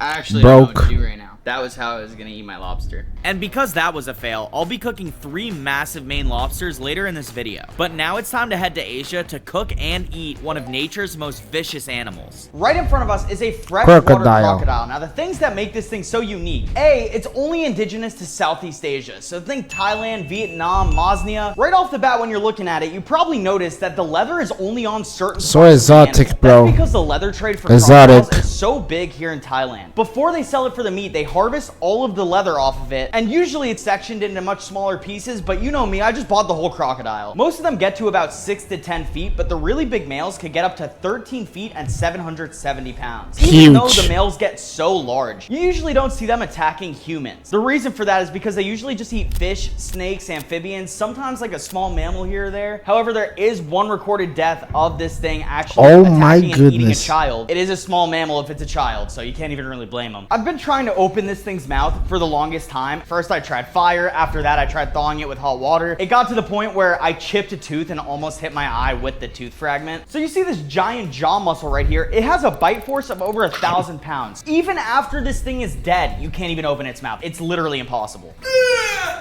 A freshwater crocodile lays anywhere between 15 to 50 eggs depending on how big the croc is. They'll lay their eggs in like a little mud mound. And then after that, they're gonna stick around all the way until they're hatched. Sometimes people see the crocs have babies in their mouth and they're like, oh my God, they're eating the babies. No, this is just like the safest method of transport because so many other snakes and birds will eat the baby crocodiles. Aside from our one little child that got eaten, there have been a total of 4 other cases of people getting attacked. Every single one of those attacks were because they were guarding their mounds. As long as you don't impede on these guys' territory and especially their babies, you should be good. You should be able to coexist. Now for the heartbreaking fact about these guys. They're critically endangered. I know you're looking at me like I'm a horrible human being. They're only critically endangered in the wild. In captivity, there are about 700,000 of them, and people just completely breed them. They're a massive part of Thailand's trade. Crocodile meat is very popular here. 99% of their habitat in the wild has been completely destroyed just by capitalism. Oh wait, are we in a communist country? 99% of their original habitat is completely gone just because cities have been built on all their rivers, swamps, and lakes. Luckily, there's still hope for these guys in the wild because there are several places like Cambodia, for instance, they have completely outlawed it to capture, sell, or trade. Even transporting it is illegal. On top of that, there are several breeding programs in place in hopes that these things will soon flourish once again. Now, when you're looking at the meat of this thing, you have to think to yourself, does every part of this taste the same? And the answer is no. It's kind of like a cow. You know how a cow has filet mignon, New York strip, prime rib? An alligator is the same way. All of this meat is going to be cut very differently and taste differently because of it. Up first, we have the tail. This is going to be the most prized part of any crocodile or alligator species. You could do so much with this, but we're going to be making a crocodile tail steak out of this. Now onto the legs. You see the back legs are much larger and they also have webbed feet. This is because they pretty much use the back part of their body completely to swim and the front part are like little dinosaur arms. My guess is that the tiny arms in the front are going to be a lot more tender because they're not really utilized as much. We're gonna be making crocodile carbonara out of that. I'm super excited about that one. And then Yes, the last I'm cut too, we're gonna bro. be trying is the rib of the crocodile. Now the ribs are particularly tender, and for that I'm thinking we're gonna slice them up real thin and kind of put them on nachos. I got all I these don't weird believe that, chicken bro. flavors because we're in Thailand right now. I'm talking hot chili squid, crab curry, nori seaweed. We're just gonna make a whole plethora of them and see what we could do. You need to make sure you cut around the meaty areas all the way down to the bone on every side of that meat. After that, you're gonna take a super large knife, something big, you know, and you're gonna chop just right through the bone. As you see right now, I'm going all the way so that only the bone is what's connecting this crocodile's leg to its body. Now we have to try to snap the leg off. Oh! Oh my Let's goodness. go. And it looks amazing, honestly. It reminds me a lot of the iguanas that I've eaten. Oh wait, I just realized we're supposed to cook the front leg, not the back leg. Ugh, why is it so hard? Oh my goodness, bro. We need to do the same thing to the tail. The only problem is that the tail is a lot meatier and has a much bigger bone. Because we want a steak, we want it to be relatively even on every side. I knew this giant knife would come in handy. This is an experience, guys, let me tell you. So what you're seeing, most of this is bone, but this little gooey part right over here, this is bone marrow. Beautiful, beautiful, okay. Absolutely gorgeous. You see it has a nice thick piece of bone marrow in the middle. It's gonna melt like butter into the meat. Last up, we need to get the ribs off the thing because I want my nachos. My thought process right now is I'm gonna go in between the ribs and get like 3 sections of ribs. Constant reminders of your moderate to severe Crohn's disease or ulcerative colitis can make it hard to be there when it matters most. This is crazy, guys. It's time to cut through bone again. See, that's the strategy, okay? You need to crush the bones with this thing, and then after they're all crushed, you could go in and like serrate it. Look at that, I'm slowly becoming a crocodile cooking pro. Something that's very important to me is that I really taste the crocodile, right? I don't want too many seasonings to overpower this so I can truly get a taste. Because of that, we're just gonna go with salt and pepper for the steak. I've never had bone marrow, so the fact that crocodile bone marrow is the first that I'm gonna try, I'm very excited about. For the steak, we wanna make sure we use a lot of butter. More butter means more flavor. We know what we're doing with this. Big old dollop, and it goes. Ow! That was, oh my gosh. Shit, When bro. you're cooking a meat, you want to make sure your pan is searing hot so that right when you put the steak on, it starts sizzling like perfection. As it's cooking, you want to make sure you baste your meat with the butter. Look at these guys. Sizzling like perfection. As the pan is searing hot so that right Oh, when you shit. put the steak on, it starts sizzling like perfection. As it's cooking, Look at this animal. you want to make sure you baste your meat with the butter. It's going to give it an amazing taste. You don't want to cook your crocodile too much. You kind of want to have it sashimi style. So just give it a nice sear on that side and then you're ready to flip. It kind of reminds me of a fish vibe in a way, mainly because it has that super white meat. You're going to go right back to basting it as soon as you're able to. We're only doing about 2 minutes on each side so that we can really taste the crocodile and not the heat from the stove. Once your crocodile is fully cooked, you're going to take it off the stove, and that is a perfect crocodile steak right there. Gordon Ramsay would say so himself. Now for the crocodile carbonara, we need to make sure we get the meat off the bone clean. That way it could actually cook with the sauce that we're making. This is the meat we're going to be using for the crocodile carbonara. We're just going to go ahead and lightly put it into the sauce so that the sauce gets the taste of the crocodile and will spread throughout every piece of pasta. Feel free to lightly season this. Crocodile carbonara starts very similar but ends so differently. While your butter is melting, you're going to go ahead and start boiling pasta. Make sure your pasta water is nice and salty. We're just going to have a low heat on this because it's actually going to finish cooking in the sauce. When it starts to get white on the underside, that's how you know it's ready to flip. So we're just going to put this carbonara right in, and we're going to let the crocodile flavor get absorbed. You can't tell me this doesn't look good right now. Should we try a little flip? Oh! Oh shit, bro. Be careful, fast. bro. Once your water is at a rolling boil, you're going to put your pasta in. Couple minutes We're gonna later. take a serving of the pasta that we just boiled and put it right on into the crocodile carbonara. Make sure everything is mixed real good. You want the flavors to really melt into each other. Low key, guys, I'm getting good at this. Look, I'm not even looking. I'm not even looking. Why, Just bro? like that, we have a beautiful crocodile carbonara. For the crocodile nachos, it's important that you don't actually get the whole rib Don't add rib bones. in there, right? So you want to make sure you cut in between the individual ribs. Butter in the pan. Oh shit, bro. Don't believe that, bro. Maybe we should move the entire crocodile away from the open flame. Once the chopped meat is in the pan, it should cook pretty quickly because it's such small pieces. Get your favorite brand of chips. Mine are hot chili squid. Oh! Of course. Of freaking course. It smells horrid. It smells terrible. We're gonna taste them in the order that we cooked them, starting with the crocodile steak. Most things in freshwater don't really have that salty taste, so I'm very curious to get into this. We're gonna cut right into it. Wow. This looks right good. Bone marrow, so we're gonna get some of the bone marrow out. Moment of truth. How does it taste? The crocodile steak first.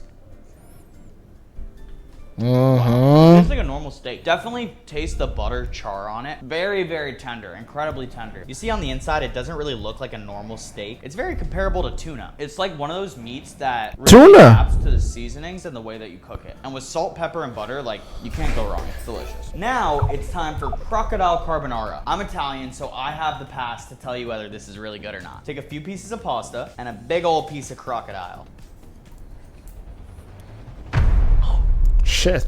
Oh, that is so awful. That carbonara has so much like mushroom flavor, and I like mushroom. The last dish is crocodile nachos. I'll be honest with you guys, I thought I had cheese. It turns out I don't. No cheese for me. It's really just squid chips and crocodile. John Cena, snack down. Dr. Upstick, snack down. Another day, another drumstick. Those squid chips were terrible. That's 2 out of 3 fails. Now that I've cooked an animal that looks like a dinosaur, it's time for me to cook something that is actually In my hand right now is the oldest living animal in the entire world. It predates the dinosaurs over 400 million years. The first thing you notice when handling them is that they're covered in spikes all over their body. And then you see I think that taste this animal is tastes like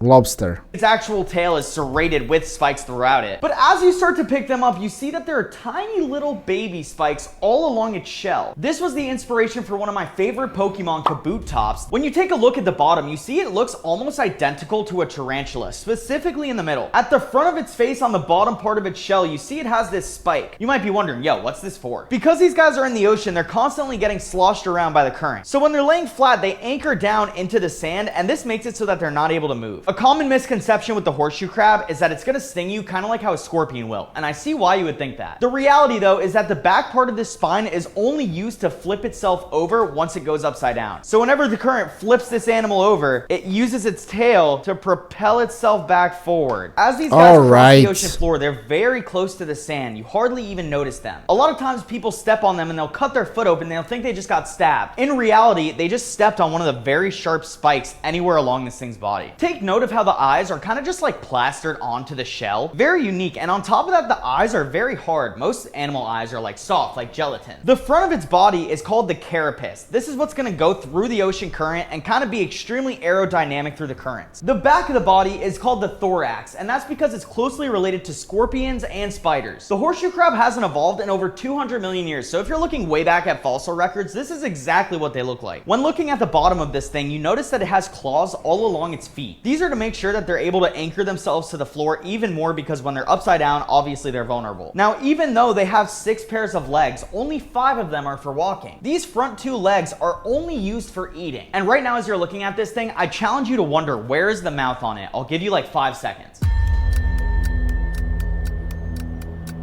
Here it is, in the middle of the freaking legs. They don't have any teeth whatsoever, so the only things that they're able to eat are the things that they're able to I doesn't have an idea, bro. And you see in the middle of his body, it's just straight spikes. They eat clams, crustacean, worms, and sometimes animal and algae, depending on if they're able to get their hands on it. My favorite fact about a horseshoe crab is that it has guaranteed impacted your life. So because they're at the bottom of the ocean floor constantly, things are attacking them like algae, bacteria. Whenever the bacteria gets into their blood will attack this and clot it up so that it doesn't spread throughout the body of the horseshoe Interesting, crab. Now, bro. humans have taken it to the point where they're just mass farming this blood. Their blood is a bright blue substance that's harvested in mass numbers. They put it in medicine. It's even in implants, like breast implants. Now, the saving grace of these things is that they can lay up to 4,000 eggs at a time. What? On top of that, they lay 20 clusters of eggs every year. So that's 80,000 eggs per horseshoe crab. Thousands of birds migrate just to eat the eggs of this thing because they're so high in fat and protein. They're born the size of a number 2 pencil eraser. However, they do not have a large So state small. like a lot of other crustaceans. The last fact I have before cracking this thing open and eating it is that they're actually not true crabs, despite the name horseshoe crab. They're more closely related to spiders and scorpions than any crustacean. The biggest conflict I'm facing right now is that a horseshoe crab is poisonous. If you eat it, you could get very sick and even die. The only part you're supposed to eat is the roe. You need to be a very skilled fillet master to do this. How I learned is I've been watching a YouTube video for the last hour in Thai.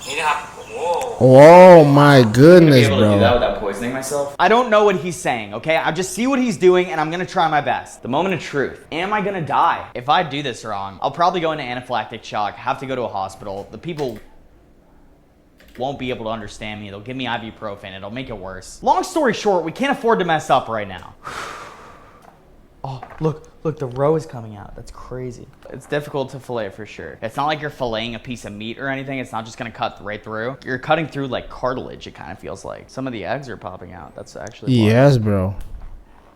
Ow! Ow! Its anchor got me. Its anchor, I'm bleeding. I need something. Let me wrap this real fast. Ow, bro! I just got stabbed by these freaking things. The good part about it is that once you get into the middle, it's like a little bit softer. See the eggs like slowly popping out of this thing. After the body, you need to cut where the underside of the belly is. Moment of truth. Let's see how I did this. Shit, bro. Look at dude, this. That's for sure rotten. Low key, that yellow stuff looks gas. It's like the butter that you find in crab. Interesting. Oh, rancid. That is not edible. This is what the YouTube video that I'm looking at, like it's like a bright yellow. This is what mine looks like. I'm confident that the roe is not poisonous, okay? I'm pretty sure I could eat it. Because the horseshoe crab has such a hard shell and is in the shape of a pan, I'm not even gonna use a pan. I'm just gonna use it over an open flame. Oh my God, it's smoking. When cooking this thing, it's okay if the meat burns because that's not what you're eating. Essentially, you are almost guaranteed to burn the meat, and what's gonna be cooking to perfection is the roe. Oh my God. What is if that, this bro? exploded onto us? Oh, it smells so bad. It smells like rotten eggs. We need to open some doors or something. 20 minutes later. Now we're gonna scoop all of the roe out of the horseshoe crab. Oh, that smells so terrible. Oh, just the smoke in my mouth tastes disgusting. If you're wondering, this is what the shell looks like after it's been cooked. It's completely charred. I would argue that this is the most disgusting thing I've ever had to eat. I'm gonna force myself through this so I can tell you guys what it tastes like. The eggs that are cooked have a consistency that's kind of firm. Kind of like how you would taste a hard-boiled egg. I'm confident that this is rotten. It's leaking out a very seafood-esque liquid. If you get a horseshoe crab that is not rotten, season it good. I feel like this could be viable. The bottom part of this has some more yellow pieces, so I wanna see if this is any better. Oh shit. The bottom just tasted rotten, but like way more burnt. I know that there's an exotic seafood that tastes better than that. So now I'm heading to an Asian seafood market to find our next meal. This is an Asian king crab. They've got a bite force of over 430 pounds and are not to be messed with. So and huge. this is a man who loves King crab. to eat king crabs. We just got here and one of the vendors say they have something special for us. This market is located in Rawai Beach where vendors sell seafood. Oh by my the god, I thousands of like pounds. that. Whether you're into live Oh lobsters my or horseshoe goodness. crabs, everything has a price. How much does this cost per kilo? 1 kilo 800 baht. 1 kilo is 800 baht. What's happening right now is they decide the price of seafood by the kilogram here. So what he's gonna do is I'm gonna pick out some seafood, he's gonna put it on the scale, we're gonna see what it weighs and get a price like that. So we're going with a king crab, and I see a couple other ones too right over here. So put her on the scale. This one, 1 is 3. 1.3? You want 10,040? Or excuse me, 1,040? Okay, so I want to buy these. A little bit better of a price though. Okay, 10,000 baht. Oh wait, no, I can't. How about this? Oh, come on, bro. Bro, there's no shot that those 3 crabs are worth 1,000 baht. Everything no have cut. This one cut. Oh, you're 650 baht. This one blue cut. So what he's saying right now is that he's the only vendor with this kind of crab. So he believes that he should be compensated more for it. Oh, finish. 850. He offered me 850 just now. What did we start at? 1050. He gave me 20% off. All right, that's fair. He's filling it with water right now so that the crabs are able to stay alive once they're in the cooler. It's cool. Oh my god, dude. He got me good. Yeah, I'm all right. I'm just in pain. Here, just take 1,000. We're good. No change. I got pinched. Really bad, I know. I need a taxi drive though. Yes. You can help me with that? Soy na yawan? Not that one, yes. Yeah. How much? 300. Cool, let's do it. My negotiation tactics leave when I'm in pain. I'm just whatever you want, take it. You're the best, my friend. You are Thank bad, you so bro, much. in tactic. Here you are. Yeah, that's perfect right there. Here you go. You're good. No change. I'm gonna enjoy cooking these. You have no idea. Oh, you little fucker, eh? I What's the noise? fucking hate that crab, man. Look at him. I need to get the rest of the crabs onto this cutting board because this one was very intimidating to get. Stop, stop, stop. These crabs are nuts, dude. Now that we've figured out how to safely handle these guys, all right, by putting them upside down, we're gonna cut off all their rubber bands because I believe in fair fights.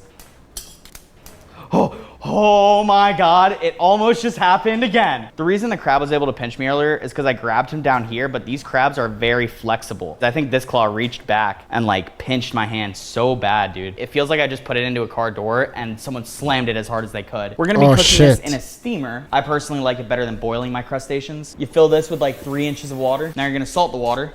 Your water should be saltier than the ocean. Once you have a good steam going, we're gonna go ahead and put in our finger bandits. Wow. So delicious, bro. It's actually insane. A few moments later. Timer's up. It's time to go get the crabs. Wow, they actually turned extremely Oh my orange. goodness, It kind of looks bro. like they have a lot of algae on them.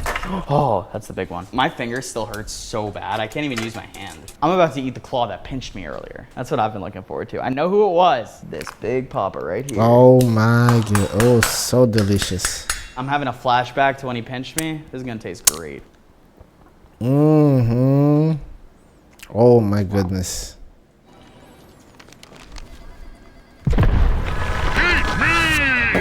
Devour the sour power of dual.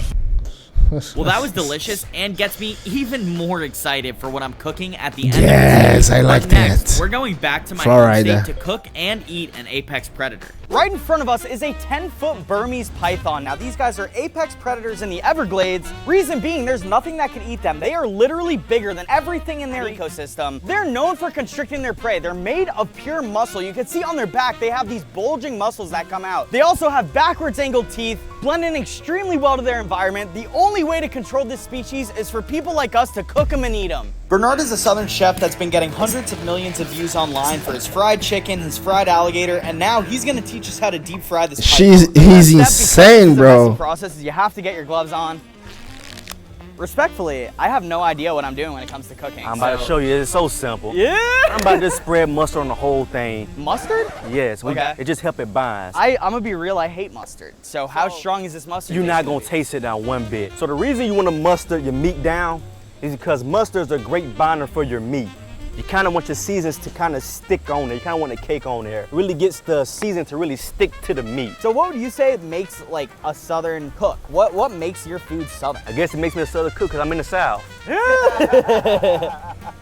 I always start with some all-purpose season because you got a little bit of everything, and you got a little salt in there, you got a little pepper in there. We got a little Sajon for a little color. It's gonna get a snake a nice red pop. Having that Sajon is on the very end. Oh, this one? Very, very end. Watch this. Here you go. The snake is about to change from yellow to orange. Wow. Wow, bro. Dude, it kind of just looks like a giant hot Cheeto. It's gonna give us a crazy color. Can I get to rubbing or what? Yeah, you can rub it. You can see that the seasoning is slowly like dissolving into the snake. You want to get a super close-up shot? Oh my God, I just rubbed my nose and that shit's spicy. Got a knack if you need one. Bro. Wow, man. Look Crazy, at bro. that color change. Total transformation, yeah. So go down the line, pass me the next seasoning. All right. So right here? Yeah, it's fine. We're hitting it with the lemon pepper right now. Lemon pepper. I am so excited right now. This is gonna be insane. When I cook a python, it never comes out good. I don't know why, so I'm happy I have him here. I mean, look at it, bro. It used to be white. This is what the snake used to look like, and this is what it looks like now. You'd be crazy to say this isn't a giant transformation. Grab that seasonal. You can grab it any way you want. I'm gonna go on heavy with this. We got our salt in here. We got our garlic. We got our onion powder. We got a little pepper in here. One of the most difficult things to get right with the snake is how tender it is. These snakes are essentially pure muscle. There's not a single piece of fat on the snake's body. Because of that, the meat is super, super tough. If you're eating it for pleasure, don't. You wanna show how we tenderize it? Luckily, yeah. Let's luckily. show them. Let's do it. All right. Ow, bro. Ow. Bro, the spine of the snake is no joke. Next seasoning, it's a salt-free lemon pepper rub. It's not gonna add too much more salt to it. It's not as fine, so you really Make one massage. Make one massage. Old Bay seasoning. I put it on everything, and it also adds a nice color. This is really, really nice. The next steps of the process include burning down oak and hickory so that we're able to smoke the snake on a grill. You also need to put coals in there so that the temperature gets hot enough for the snake to actually cook. So we're grilling this snake, you know, first before frying it because we want to get a little color to it first. Okay. And along with the color, helping the snake get up the temperature. So when we drop it in the deep fryer, it won't take as long to cook. It may only be in the fryer for 10 minutes versus without smoking it or grilling it, it may take about 20-30 minutes. Bernard, this is your show, man. Show them how it's done. All right, let's do it. Watch this. Look at that right there. Oh my goodness. The grease you want to rolling. The top of it is entirely exposed, AKA it's not getting fried, AKA we're not getting what we need. So what we're gonna do is start basting the snake with a spoon.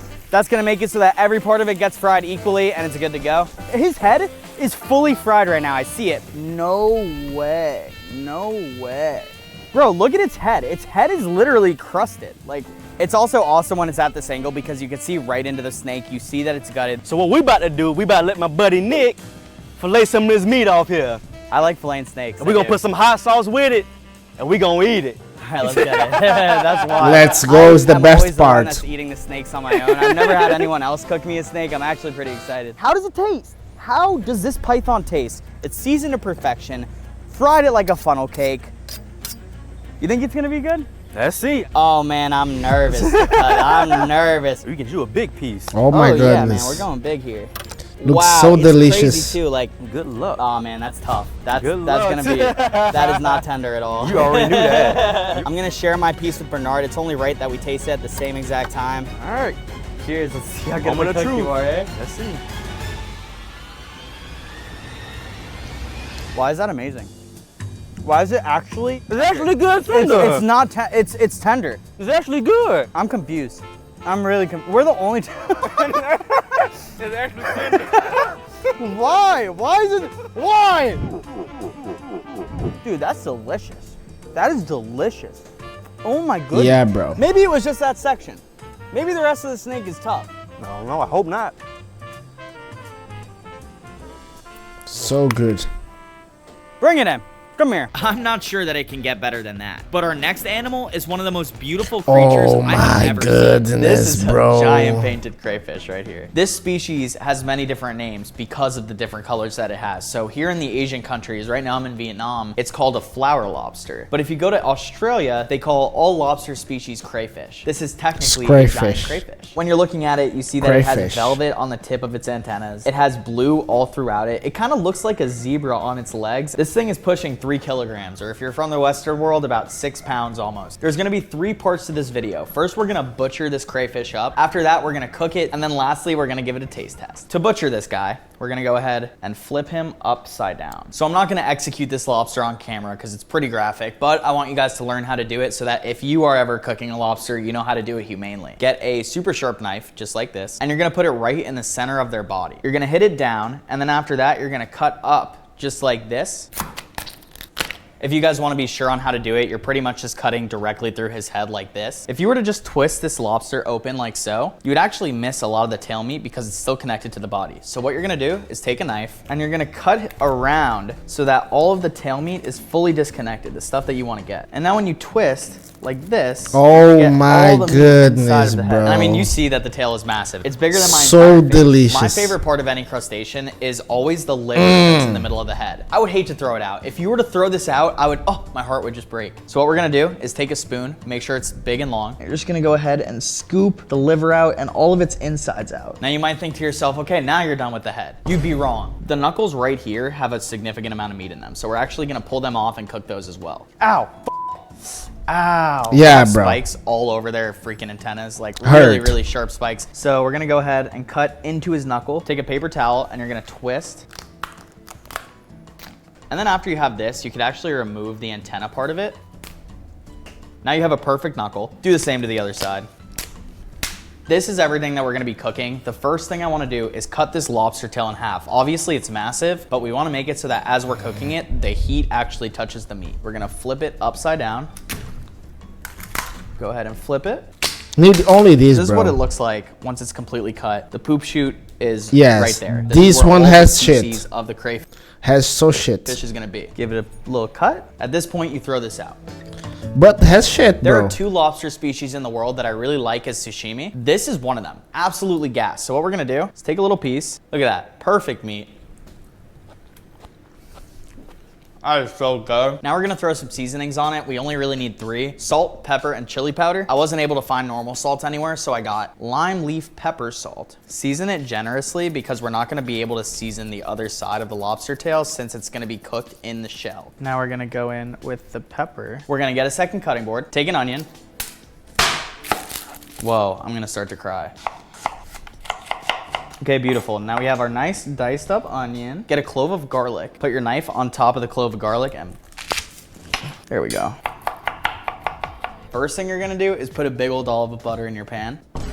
Once your butter is melted, you're gonna put in all of your other vegetables. Spread your vegetables around in the butter so that it starts to simmer. You're waiting for your vegetables and your butter to start browning. Up next, we're gonna go in for the lobster. The first thing you're gonna do is put the meat side down. That way you get a nice cook on it. Boom, and then put the knuckles in on the side. Bro. So you wanna make sure that it's at a low heat because a lot of seafood and lobster cooks pretty fast. I'm keeping it at 5 out of 10. When someone asks how fresh I like my seafood, this is the standard, all right? It has to be Oh, look at this, bro. So right now you see how the bottom of the lobster is really white. That means it's like pretty much ready to be flipped. Get your favorite tongs. Go ahead and give it a nice flip. That looks so good. Let's go ahead and flip all of the knuckles as well. This might be a power move. I'm kind of improvising at this point. Putting little patches of butter on top of the lobster so that it melts into it. I'm gonna let it sit and steam in the butter here for a while because I really want the shell to become a vibrant red. Wow.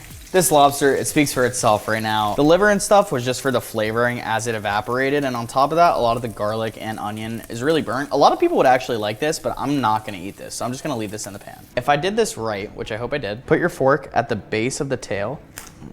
Oh my goodness, bro. Do the same thing to the other side. People always forget about the knuckles, bro. It's actually a crazy amount of meat in here. For the record, this is all the meat that I was able to get out of the knuckles. It's essentially like entire king crab legs. Like, that's a lot of meat. I'm seeing right now, it's perfectly cooked. That's a good sign. Oh my goodness. Wow.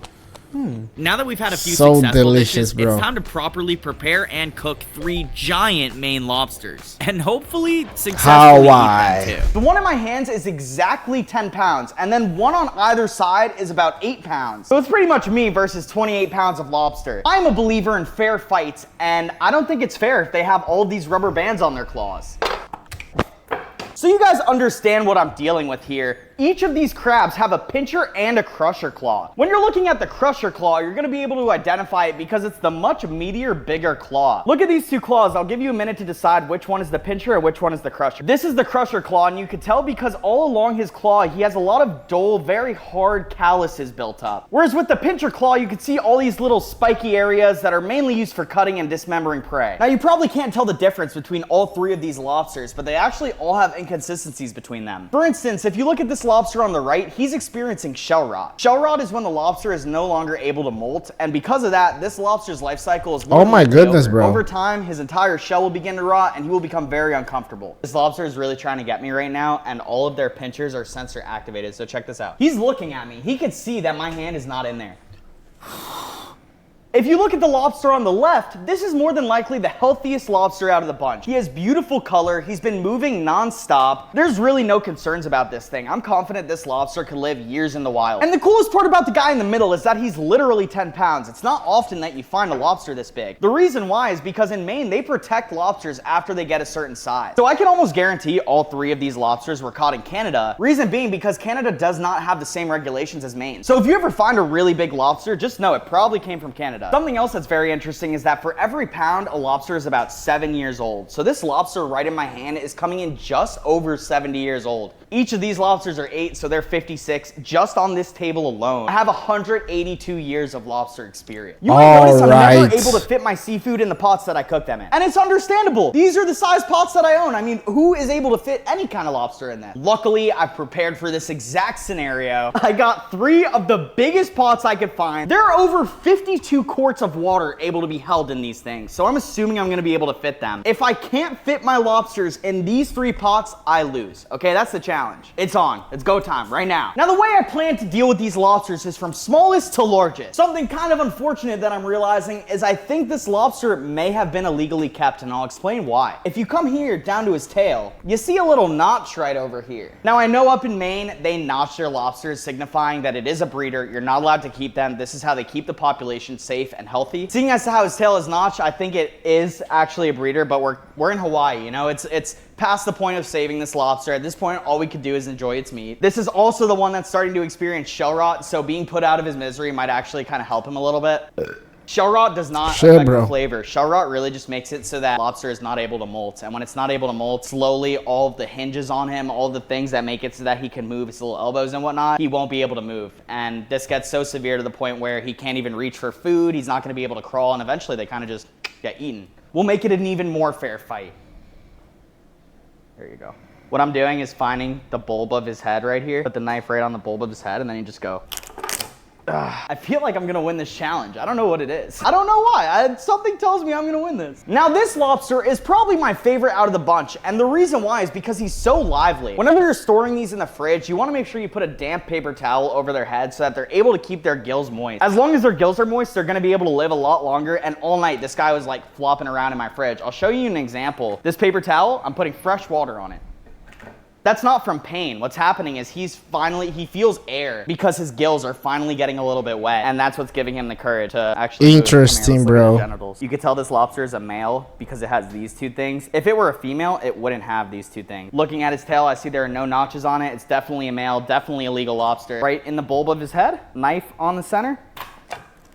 Now it's Big Bertha's turn. I'm a little bit nervous because I've never cooked a lobster this big in my life. I'm very curious if it's gonna bend my knife or not. We're gonna see. I'm not gonna lie. I'm probably definitely most excited about this 10-pound one. There's an understanding that smaller lobsters taste better. And because of that, people will always say, don't get the big lobsters. The 1 to 3 pound lobsters are the best. You know, guys, I'm a seafood expert, all right? I know whether this is true or not, and it's true, okay? The smaller lobsters are way, way better. When you get them this big, the meat gets really tough. Honestly, this is a nightmare to handle. The only reason I'm doing it is for a video, but like, if this were just for me, it would be a lot smaller. But where I get excited about it is like, it's genuinely a passion of mine to just handle sea creatures. I love doing this stuff. So to see a 70-year-old lobster, not even just see a 70-year-old lobster, to be able to eat a 70-year-old lobster. I am be able.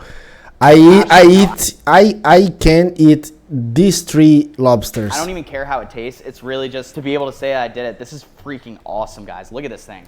Bro, I'm living my dream right now. I imagine being a lobster when you're this big is also super inconvenient because sometimes like his arm will drop and it'll just pull his whole body. Like it's almost like he's not strong enough to control his body. Look at this. That looks so uncomfortable, doesn't it? Thank you, my friend.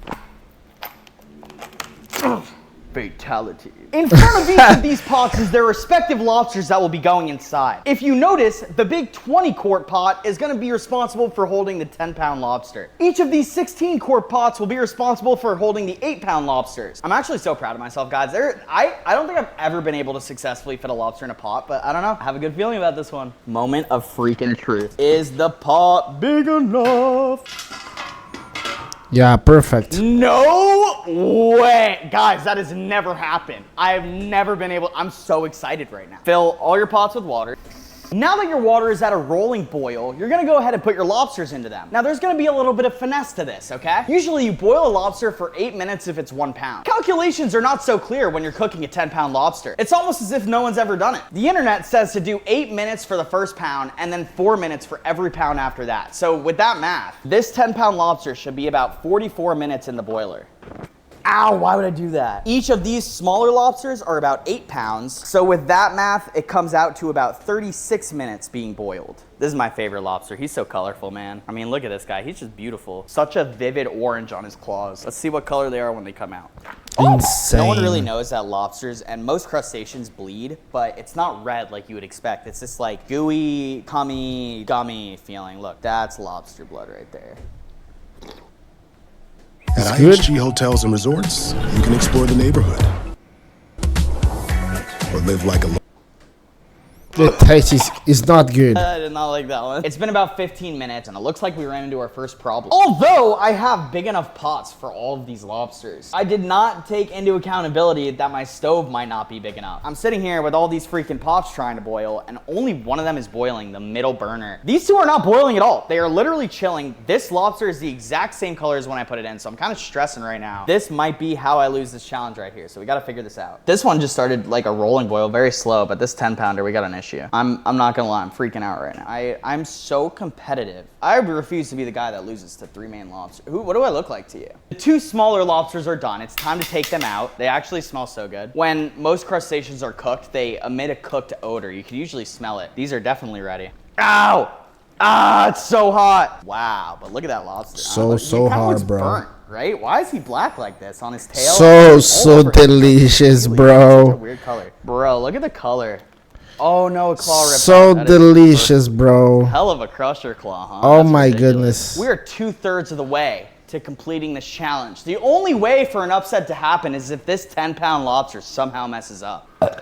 After I got the lobsters out, this pot finally started boiling, so I think I'm gonna give it like 10 to 20 minutes. Big boy, 10-pounder, man, I'm excited. Bro, this is so hot. It's burning my hand. This has to be 4 or 5 pounds alone, just the claw. Good question for the comments. Just for that massive crusher claw, what would you pay for that at a restaurant? I want to know. Leave a comment. This 10-pound lobster is going to be for a mukbang, so $200 out. These two, we're doing something very special with. We're going to make a special dish, but first we have to deshell them. How's that, huh? Oh my goodness. Let's go. Pure claw. No tendon or anything. See all that white stuff? You're in for a treat if you see all that. Moment of truth right now. This is actually such a bitch. Can I break this thing in 2? Oh, wow. This one was no match. So, something people don't know about a lot of lobsters is that every lobster, every crustacean, they all have so good, bro. If you look at the poop sack, it literally has poop all throughout it, but hear me out, it's the best part. Okay, now this is my personal favorite, bro. That's that gas. That's that lobster butter right there. This green stuff, you'll catch me dead not eating this. Just scoop as much out as we're able to. You know what, let's just, what are we playing with this thing for here? You know? That's what we're after. Look at it. Wow. Oh my God. Okay, I need to have self-control in this moment right now and not eat all the green stuff, because wow. Gerson, have a little bit of the green stuff. Oh wow, so good. It's so fire, right? Now that the first lobster is insane, bro. Cooking. No, I'm sitting here thinking, I see all this lobster butter, and I can't help but think if anyone's ever used it as like war paint. How we feeling about it, gang? Leave a comment. Imagine you're a lobster and you see me coming at you with this on my face. Bro, lobster, it smells so bad, bro. Can't forget the best part. Oh and my God, strong. we're done. Hell yeah. Crazy mess we have here. I mean, it's on the walls, it's on the stove, it's freaking on my face. This is what I looked like before we started filming this video, and this is what I look like afterwards. It's literally like, I feel gross, man. Every video, I always need to shower because I smell like a fish after. I may look gross, but I feel great. This next animal was the hardest for me to get my hands on, and it's time to see if it was worth the effort. Oh my goodness. We got our goodness. hands on an Alaskan king crab. You would not believe how hard it's been to get one of these, but we finally have it. King crabs are genuinely one of the most interesting ones out there. For one, they have spikes all over their body. So to ask if they have a defense mechanism is really pointless. Their legs, their claws, their face. If you grab this thing anywhere, you're almost guaranteed to bleed. The first line of defense being their shell is actually why their claws are practically vestigial. These claws do not hurt if you get pinched by them. As a matter of fact, they don't even have that pinching reflex that a lot of other crabs and lobsters do.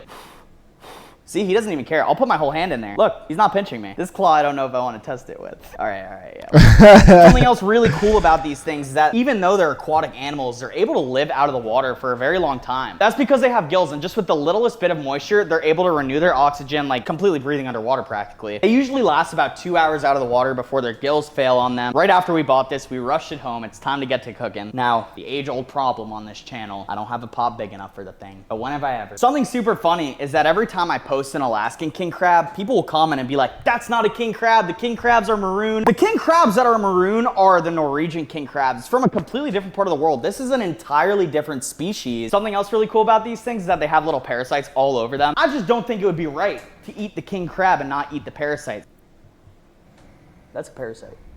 Parasite. You all right, bro? Tastes like a mollusk of some sort, like a snail. Now, I personally crazy, don't believe bro. These crustaceans feel pain for a multitude of reasons. You guys can come at me any way you want. If I'm a crab in my next life, I totally deserve it. One time I went to go euthanize a sea creature. When I went to go do it, I didn't know that this was like the densest sea creature that I've ever dealt with in my entire life. I went to go crack it and it like totally bent my knife. Yeah, that's from a slipper lobsters. Ah! I'm sorry. I need to be fast. Oh! Shit, bro. Got hit by a freaking water gun. That was wild. Can we get a replay on that? That was a lot of fatality. Water. People always think that crustaceans don't have blood. This is a common misconception. This is their blood. It's like this clear, gooey kind of substance. Can't even pick it up. I'm sure you guys see it. Simple solution when your crab does not fit in the pot. So small. Upside down. It still doesn't fit, okay? Code red. Doesn't big issue. fit. We got a problem. Ow. It's so freaking spiky everywhere. You guys see how much I'm sweating right now? Ow! So sharp, these freaking king crabs! That's a lot of blood. I have no shame in saying I have the lowest pain tolerance out of anyone I know. Okay, let's see. Does it fit? I would argue that this fits. While we're waiting for the water to boil, it's so hot in that kitchen. There's no AC. So every time, life hack, I get a little bit of ice. You get into a nice shady area, put your feet in the water, hold this ice right here on your artery. I don't know if it's an artery or it's just like a main vein or what it is. Whatever it is, it pumps blood throughout the rest of your body. So if you put ice on it, your body is gonna cool down a lot faster. Very helpful. It's the only way I don't sweat throughout my entire video is taking these breaks in between filming. Now that the water is boiling, we have the perfect atmosphere to cook this Alaskan king crab. Most exciting part about these guys is that they turn a very like vivid bright orange after you cook them. Moment of truth, did we put enough water in the pot is the real question. You're only putting these king crab legs in the boiling water for 6 to 10 minutes. And usually when you're cooking a king crab, it'll start to emit this like odor, and that's how you know it's cooked. Okay, all the legs fit, but now it's the moment of truth. Honestly, bro, this is pretty solid. The water has filled the carapace. This bottom part we don't eat. We eat the green stuff at the top of his head. I feel confident about the way that this is packed in this pot. You guys see it? Oh, Nick, how's your skin always so clear? So this is purely a shot of king crab blood. It's not bad. It tastes like the ocean, honestly, but definitely not like salt water. Like there's a little bit more consistency. It tastes like cum, okay? That's what it tastes like. I just moved the cutting board, and apparently this is where all the crab blood went. Yeah, bro, yeah. Once your king crab is fully boiled, yeah, it's been bro. about 6 to 10 minutes in here, this hot. All there is to do now is take it out of the pot. Tastes like, off bro. With the head. She's a little looks wet, like, all bro. good. Looks this is like. My favorite part about cooking every king crab is designing a little fortress around its head before I eat it. Look at that. Isn't that just the most beautiful thing you've ever seen in your life? Now, a lot of people wonder, Nick, why did they call it a king crab? What is so great about this thing? I'm gonna show you why. It's the best tasting crab on the planet, but that is not the reason. The real reason, that is why they call it a king crab, my best friends. Look at this. Someone else taste this. I can't be the only one. So delicious. Oh, God. Holy crap. I'm not gonna lie, guys, I'm really full. You wanna tag in, bro? If you guys enjoyed the video, make sure you like it, drop a comment. I'm reading your guys' comments every video and catering the content to whatever you guys say you wanna see. Gerson, how many people commented about the king crab? Thousands. 1,000. Here we are, king crab. Let me know what you guys want me to do next. I'm thinking 3 king crabs at once. But maybe I'm crazy. Maybe I'm crazy. Maybe YouTube isn't ready for it, okay? Are you guys? I don't know. Either way, subscribe if you wanna see it. Bro, incredible video, bro. Incredible video. I hope you enjoyed this video, guys, and subscribe. Right now doesn't have any comments, and all right, see you guys. Involve that magic happens. See you next live, alright?